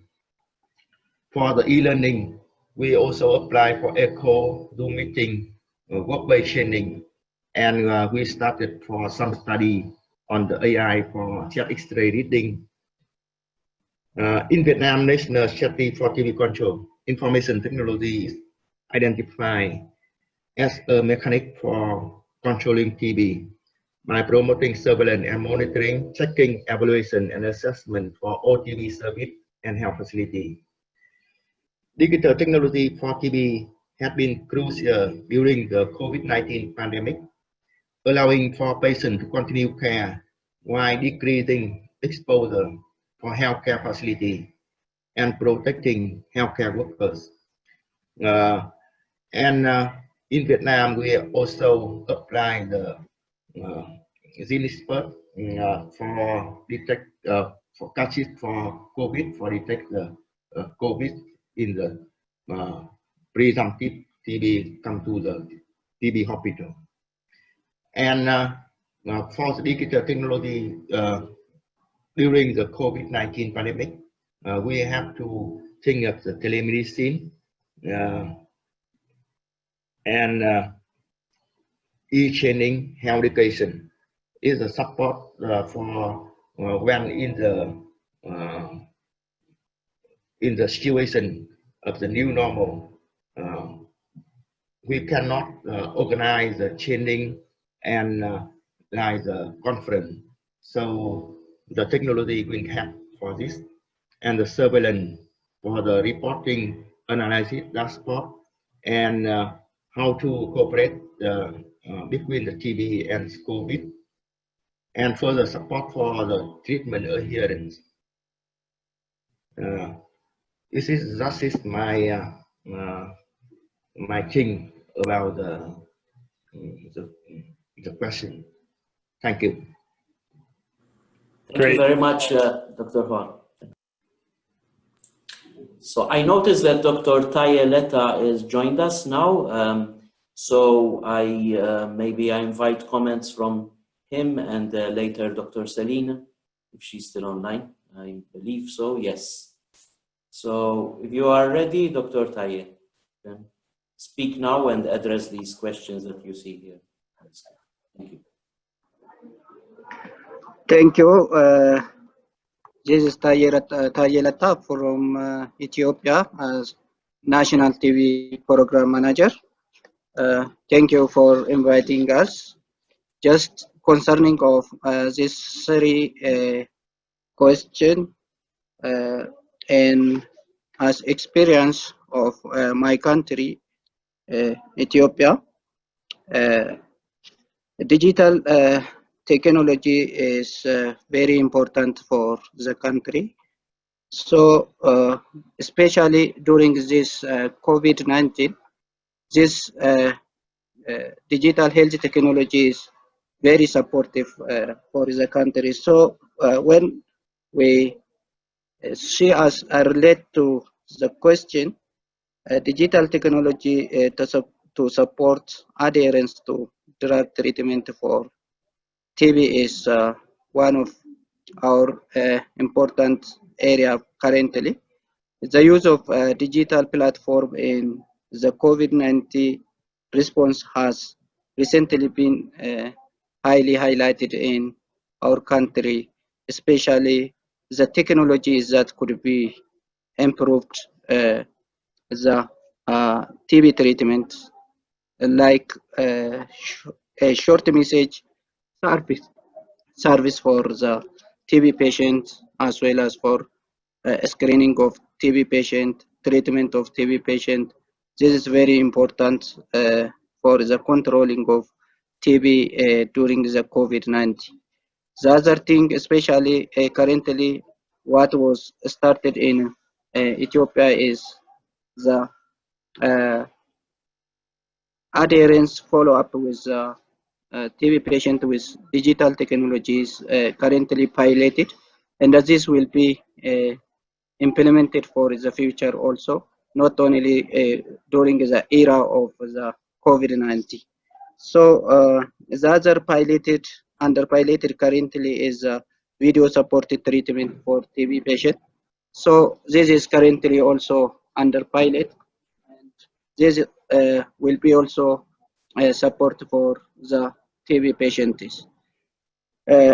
When we come to the second question, the extent that COVID-19 changed the implementation of TB control in the community. So currently, you know that COVID is highly influenced the TB control program, the TB prevention control as well. So even some modeling shows that 30% of TB patients are die during the COVID-19. So globally, almost 25% of TB patients is expect to reduce with detection of TB cases. So this reality is not only a global one, but it is true in most of the country. So even in our country, Ethiopia, when we see these things, COVID-19 is actually change many things. So, for example, DOT is changed from daily follow-up to monthly follow-up to reduce the patient's exposure to COVID-19. So the other thing is contact tracing for TB, especially contact screening, is also reduced because health profession has not go to the patient house to house visit for screening. So this is the area that changes occur during the era of COVID-19. So this might be bring many changes in era of COVID-19. So this is the area that COVID-19 may bring or change in the extent of COVID-19 that change the implementation of TB. The other thing is, third question is the long-term changes that TB control program expect as a result of COVID-19 is that so the result, the long term that will be expected with the change of TB control program, that expected will be that the day-to-day follow-up for TB treatment will be changed due to COVID-19. So this may be expected. So this will be continued with implementation of digital technology can support this. So patient may not follow their treatment daily to the health facility. So this can be one of that will be expect to change. The other thing is TB and the COVID-19 will be integrated for screening. Especially what we'll expect is that currently most of the management that is the prevention area is similar for TB. So similar for TB as well as similar for COVID, especially clean coughing is one of the main similar for TB and as well as for COVID-19. So the prevention for TB and the COVID may be integrated for the future one. The other thing is measure that may taken as limited for TB as well as COVID-19 is in congregate setting may be integrated for the future. This is maybe the area that the long term that will be changed. The other thing is this the prevention area for TB, like administrative, environmental, and personal protection measures that be similar for both. So that will be integrated for the future, and that may bring one of the change area for COVID as well as for TB. So the other, at what extent will digital health technology play in this area? Or is the question of this? That's maybe I think it needs a policy brief. So policy brief academic report highlights that positive impact of digital solution on health outcome in low and middle income countries are very important. The other thing is technology also has massive possibility to strengthen governance, finance, and human resource for the TB program, optimizing integration and effectiveness. The other thing might be affordable technology are allowing us to rapidly leapfrog and overstretch to the procurement of this distribution of this system. So we can innovate at a time when a dashboard analytic provider for national TB managers with a real-time to information on the TB drug availability and at the TB clinic. So this is how much digital health technology will play a role in the new normal one, that is era of COVID-19 as well as the era of this TB. This is all. Thank you very much. Over to you. Thank you very much, Taye. So I realize that we are pressed for time and we are really on the hour now, nearly. But it will be unfair, I think, to allow the other NTP managers. I think Selina might be still online. I'm trying to see maybe if she can give a few comments. Unfortunately, we won't be able to accommodate as much time as we'd like, and maybe she can speak to these three questions very quickly from, I think she dropped off. Yes, it must be getting a bit late in the Philippines. Yeah, if that's the case, I think, and if Kaiser agrees, maybe, she's online. Denise? Yes. I'm online. You are online. Yes. Please. Yes, So, sorry to have kept you. Okay. Good afternoon to everyone. So for the Philippines, the use of digital technologies for TB control, what we can say is that with COVID-19, this has made us realize the importance of the digital technologies. And because we have our integrated TB information system, we were able to have our data even if our health workers are not in their offices because of the lockdown. So we're thankful for the digital technologies because we have the information.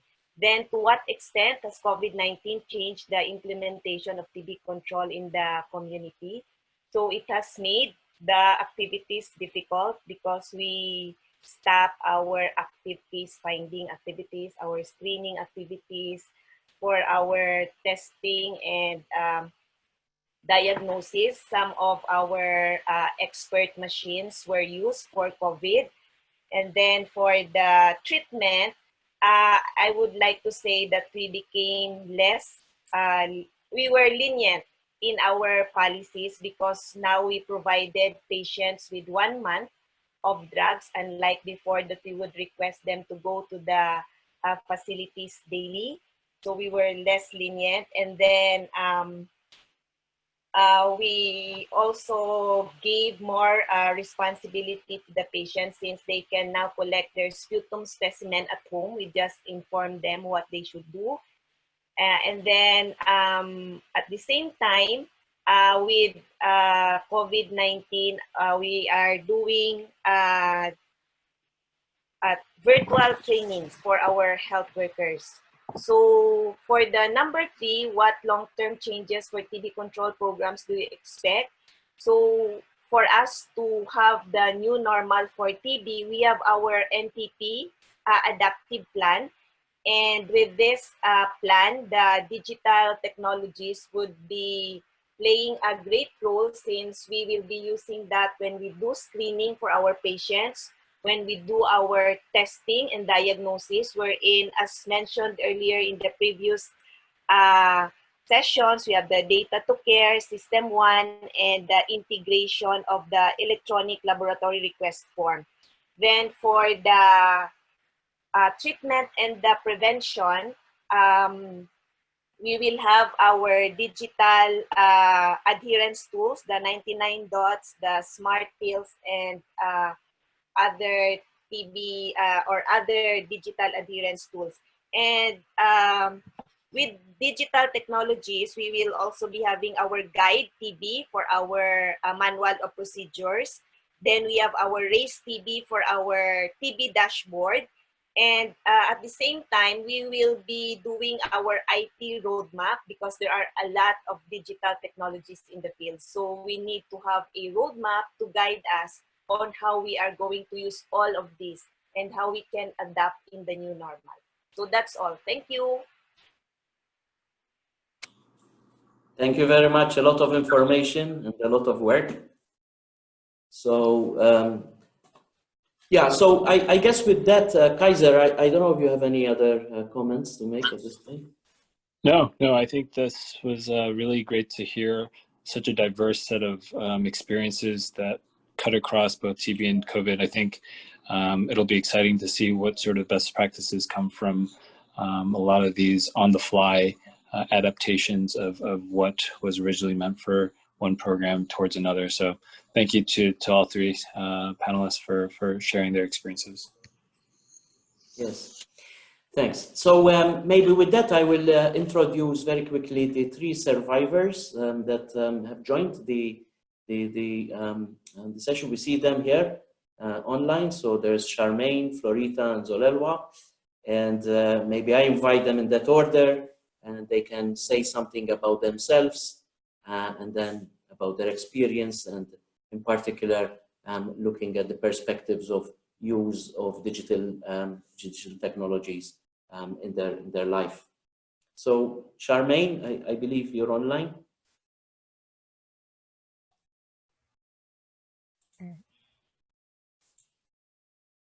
Okay. A Thanks. pleasant good morning. Okay. Very. Can you hear Hello, me? please continue. Okay. Yes, yes. Pleasant good morning, good afternoon, and good evening to all. My name is Charmaine Apelo from Valenzuela City, Philippines. I am humbled by this opportunity to join you for today's discussion. Let me share with you my journey as a multi-drug resistant TB patient in 2009. I was terrified when I learned I have tuberculosis. Much more to learn that my case was drug-resistant TB. I was confirmed with drug-resistant TB at the Lung Center of the Philippines. I drew my strength from my family since I had to endure 18 months of TB treatment. It was very challenging to go to the treatment center every day and have my medications there. Apart from the adverse drug reactions, I was fighting depression during the time of my treatment. My deepest thanks to the health center physician, TB staff, and barangay health workers who stood as my treatment partners, for they encouraged me to complete my TB treatment and provided counseling from time to time. I would go to the health center every day to receive my TB medicines. The assigned and TB nurse and health center staff religiously monitored my adherence to treatment. I salute them for their perseverance. In 2011, I got cured and became a member of the Alliance of TB Control Advocates in Valenzuela City in 2012, an organized group composed of members who are cured TB patients enrolled and treated in the health centers in Valenzuela City. After a year, I was one of the participants of the interpersonal communication and counseling for TB educators and treatment partners workshop, a project conducted by Impact, funded by USAID. As a TB survivor and advocate, I was invited as a resource person in focus group discussions, community assemblies, and bench conferences in the communities to testify and share my experience in TB treatment regimen on adverse drug reactions. During my term as ATCA president, I became the spokesperson of the group and a lead facilitator for trainings for IPCC to continue to new members who would like to volunteer as TB educator. Although we lack digital tools, we have a great network of health volunteers and community health care workers who monitor and supervise TB patients in the communities. I was very grateful that I survived drug-resistant TB. It felt like I am starting a new life. I got married and went back to work as a guidance staff, and I'm now in a teaching profession. So we are proud that ATCA is very good in case holding for drug susceptible TB. We make sure that each treatment partner regularly monitors the treatment adherence of our enlisted patients. To date, there are about 50 active members and still counting. And to reach out to all of them and update each other about our activities for the TB program implementation, we use our Facebook and Viber accounts. So we have limitations using social media and mobile applications for our patients. Some of our patients have no internet connection until now. So recently, the city government of Venezuela, ATCA, and USAID's TV platforms conducted a webinar that establishing and strengthening patient support group to improve TB treatment compliance and TB outcomes. This webinar is one of the series of activities that will engage our members and other local government units, as well as private partners, to look into innovative ways in strengthening TB response amid COVID-19. So maraming salamat po. Thank you for this opportunity. Okay, thank you very much. So maybe I invite Florita now. Thank you po. Yes, good morning from the Philippines. Hello. It is hello. Hello, can you hear me now? Yes, we hear you. Thanks. Yes. Okay. Good morning from the Philippines.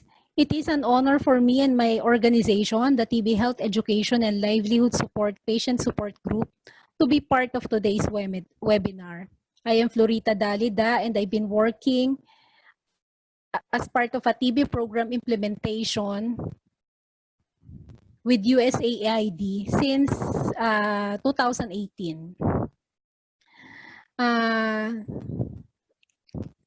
In 2018, TB Hills was founded to provide psychosocial counseling, health education, and hopefully livelihood support to DRTB patients and their families. As a TB nurse, we explain the importance of treatment adherence and the need for a strong support system for TB patients to continue and complete their treatment. We reach our patients using text messages and phone calls. We monitor the status of our members' TB treatment through our Viber groups and Facebook Messenger group chats. Since there is limitations in travel due to COVID-19 pandemic, the use of digital technologies has helped us monitor patients' treatment adherence. Video DOT has effectively replaced DOT. Other digital applications were already introduced to us by the collaborative efforts of KNCV, WHO consultant Yohei Hamada, and USAID's TB platforms. And on behalf of TB Heals, I would like to express our excitement and willingness to embrace digital apps to better the delivery of healthcare of healthcare services to our TB patients and program partners.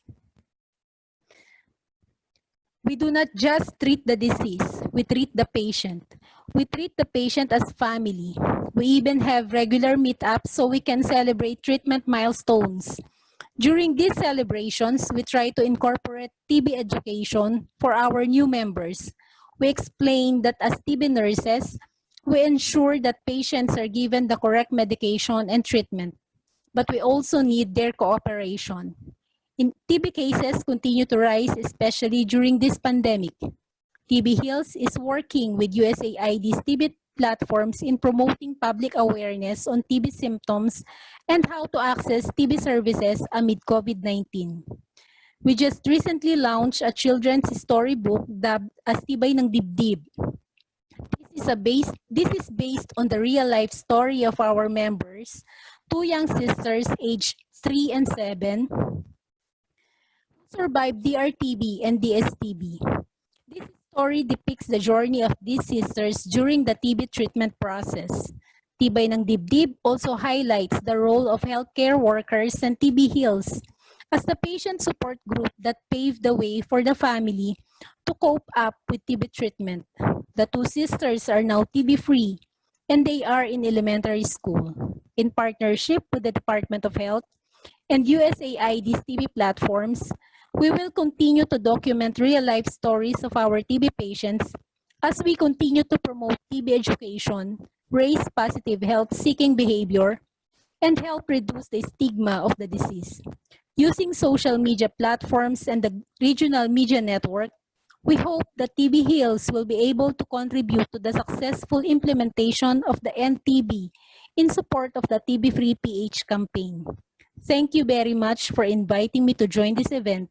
To be here with all of you is another milestone for TB Heals. Maraming salamat po. Thank you very much, Florita. I think that is very interesting. Thanks. And with that, maybe I ask the last speaker, Zolelwa, to speak to us.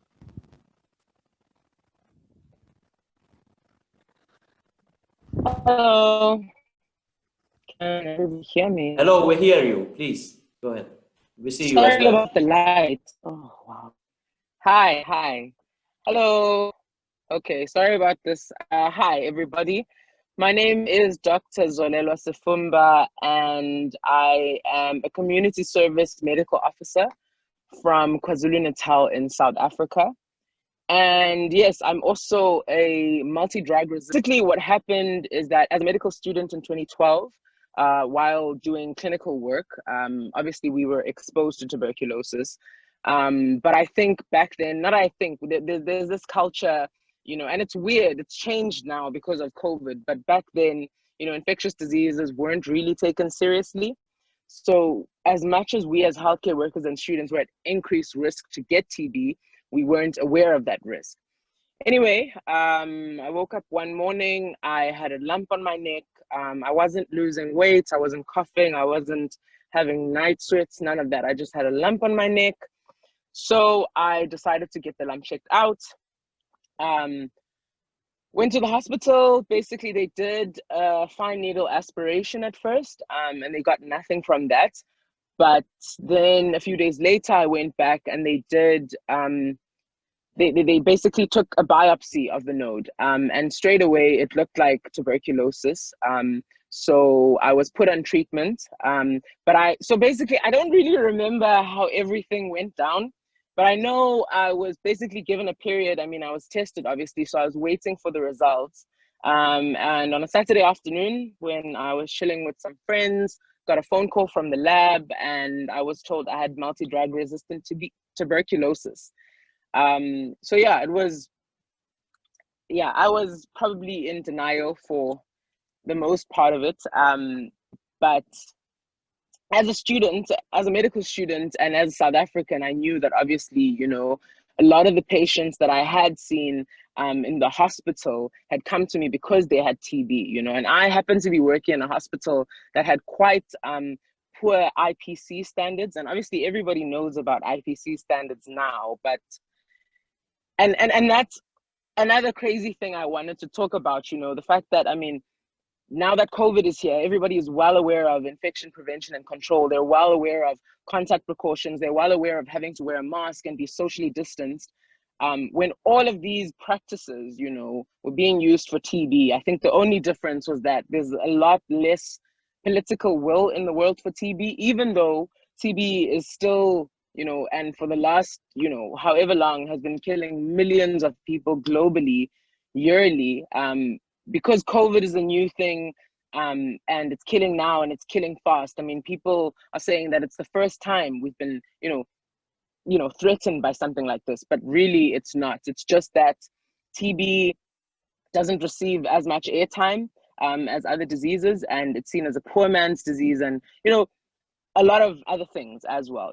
So yeah, as a medical student, having just found out that I was a high risk group for TB, it really was tough, and the treatment side effects. I mean, I don't think there's one sort of TB survivor that doesn't talk about the terrible side effects. But yeah, I was sure that I was dying, either from the TB or from the drugs, or I was going to kill myself because I was depressed from the medication. And so back then, why I'm mentioning this is because back then I really struggled because there was a huge lack of support. I mean, and even now in South Africa, people haven't come to understand the fact that as TB patients, as people that are on TB treatments for extended periods of time, we struggle with adherence, not because, we don't want to take the drugs, but the drugs make you feel really sick, and I feel really fortunate to have been a patient before I became a doctor,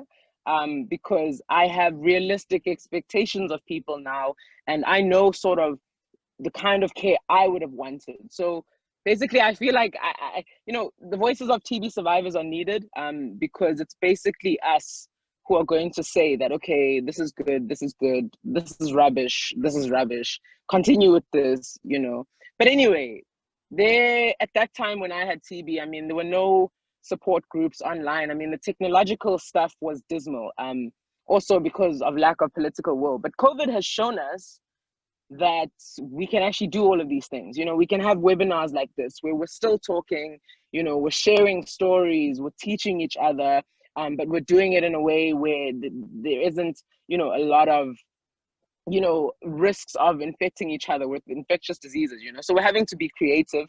And basically, yeah, my point here, and I'm closing off now, I'm excited because COVID has shown us what we can do, you know, with all the technology that we have at our hands. Sorry about that. I am in my car. Sorry. So basically, yeah, as I was saying, with all the great innovations that are happening now, and we're starting to realize that as a people, we're able to have these meetings in more creative ways, I think, and not just the meetings, we're able to actually speak and support each other in creative ways. And I'm excited, you know, for the support groups and the apps that are going to come, and, you know, the webinars where TB patients can speak to each other and motivate each other, and not just TB, but all illnesses, you know.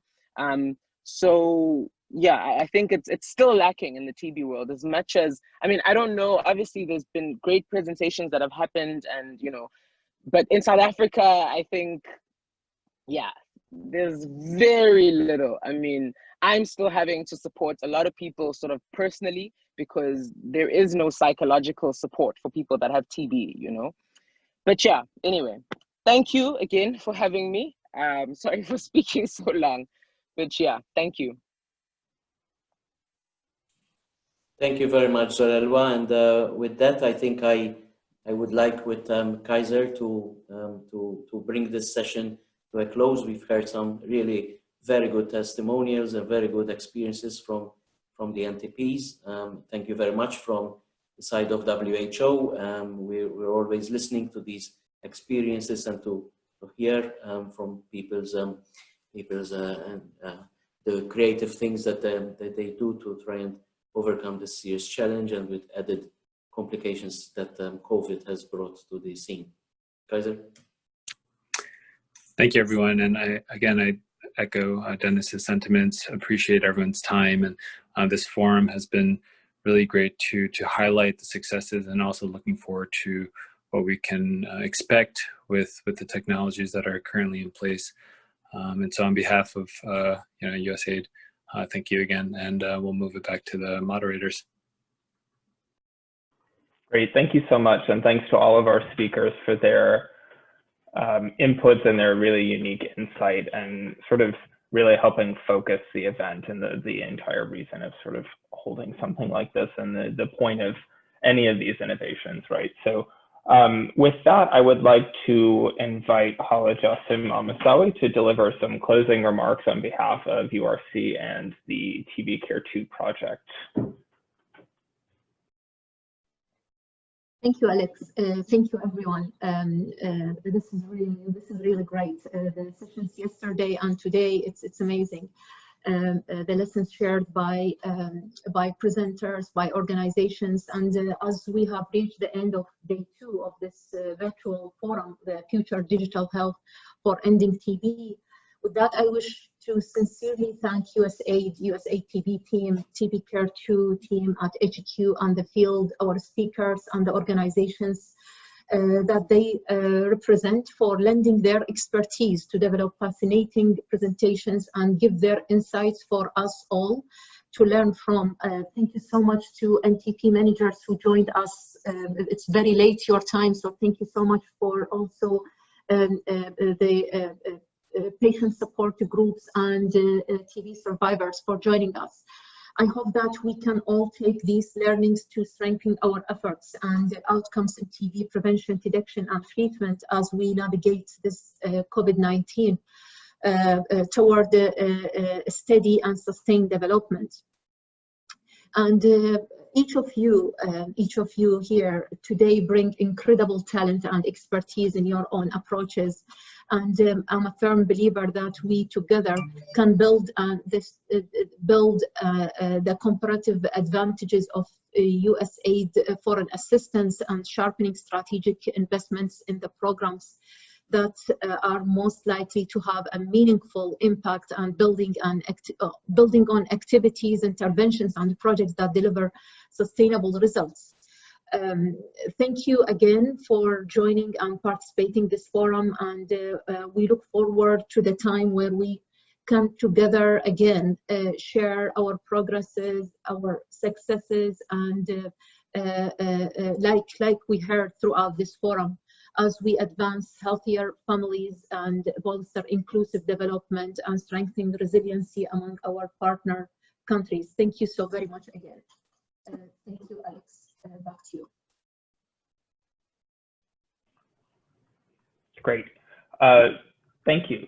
So I think for our concluding remarks, we'd like to introduce Professor Kenneth Castro. Professor Castro is the Senior TB Scientific Advisor at the Office of Infectious Disease in the Global Health Bureau of USAID Washington. He also holds academic appointments as a professor in the Hubert Department of Global Health and the Department of Epidemiology at the Rollins School of Public Health, and as an adjunct professor in the Division of Infectious Diseases in the Department of Medicine at the Emory University School of Medicine. Among other accolades, Professor Castro has been profiled in The Lancet as a public health hero. So without further ado, I'd like to invite Professor Castro to deliver some remarks. Thank you so much. The hour is late, so I'll keep it very brief. I try not to be as repetitive, but on behalf of Sherry Vincent and the USAID TB team, I really thank the TB Care 2 team for organizing this important two-day virtual forum, The Future of Digital Health for Ending TB. I also echo the thanks to the excellent speakers for sharing their expertise and insight over the last 2 days. And I would also, at the risk of repeating what you heard from Hala, it is imperative that we now apply these lessons and innovations for accelerated progress in the global TB response. This is especially important at a time when we're all facing the COVID pandemic, where resources and attention has been diverted, as mentioned by others during opening remarks and throughout this process, the two-day session, including more recently, you heard from Solelwa about her own personal journey through this process. And to add insult to injury, there's modeling study that cites that we're at risk of losing 5 years of progress due to the response of the global response to the COVID pandemic. We can certainly not afford to continue business as usual, and we really need to apply these innovations with attention to patient-centered care for accelerated progress. It would be wrong not to acknowledge that this forum is a bittersweet achievement, because it does represent the last event organized by the TB Care 2 project, which is slated to end this year. This project was one of USAID's flagship global TB projects and achieved great results over its 10-year span. As the US government leader of global efforts to end TB, USAID remains committed to unleashing our full collective potential to deliver meaningful development outcomes while empowering partner countries along their journey to self-reliance. This is being done by working with other agencies and partners, including affected communities around the world, to reach every person with TB, to cure those in need of treatment, and to prevent the spread of new infections. I reiterate our gratitude to all of you for joining and participating in this two-day forum, and we look forward to the time when we can gather again to share added progress, including additional success stories as we strive towards ending the TB pandemic. Thank you, stay healthy, and stay safe. Appreciate it. Thank you very much for the insightful remarks. And I'd also like to thank everyone for attending the forum today and yesterday if you were able to attend. I would like to also mention that we do have additional presentations, materials, and resources on the website for your benefit. And with that, I wish you a good day, a good evening, or a good night.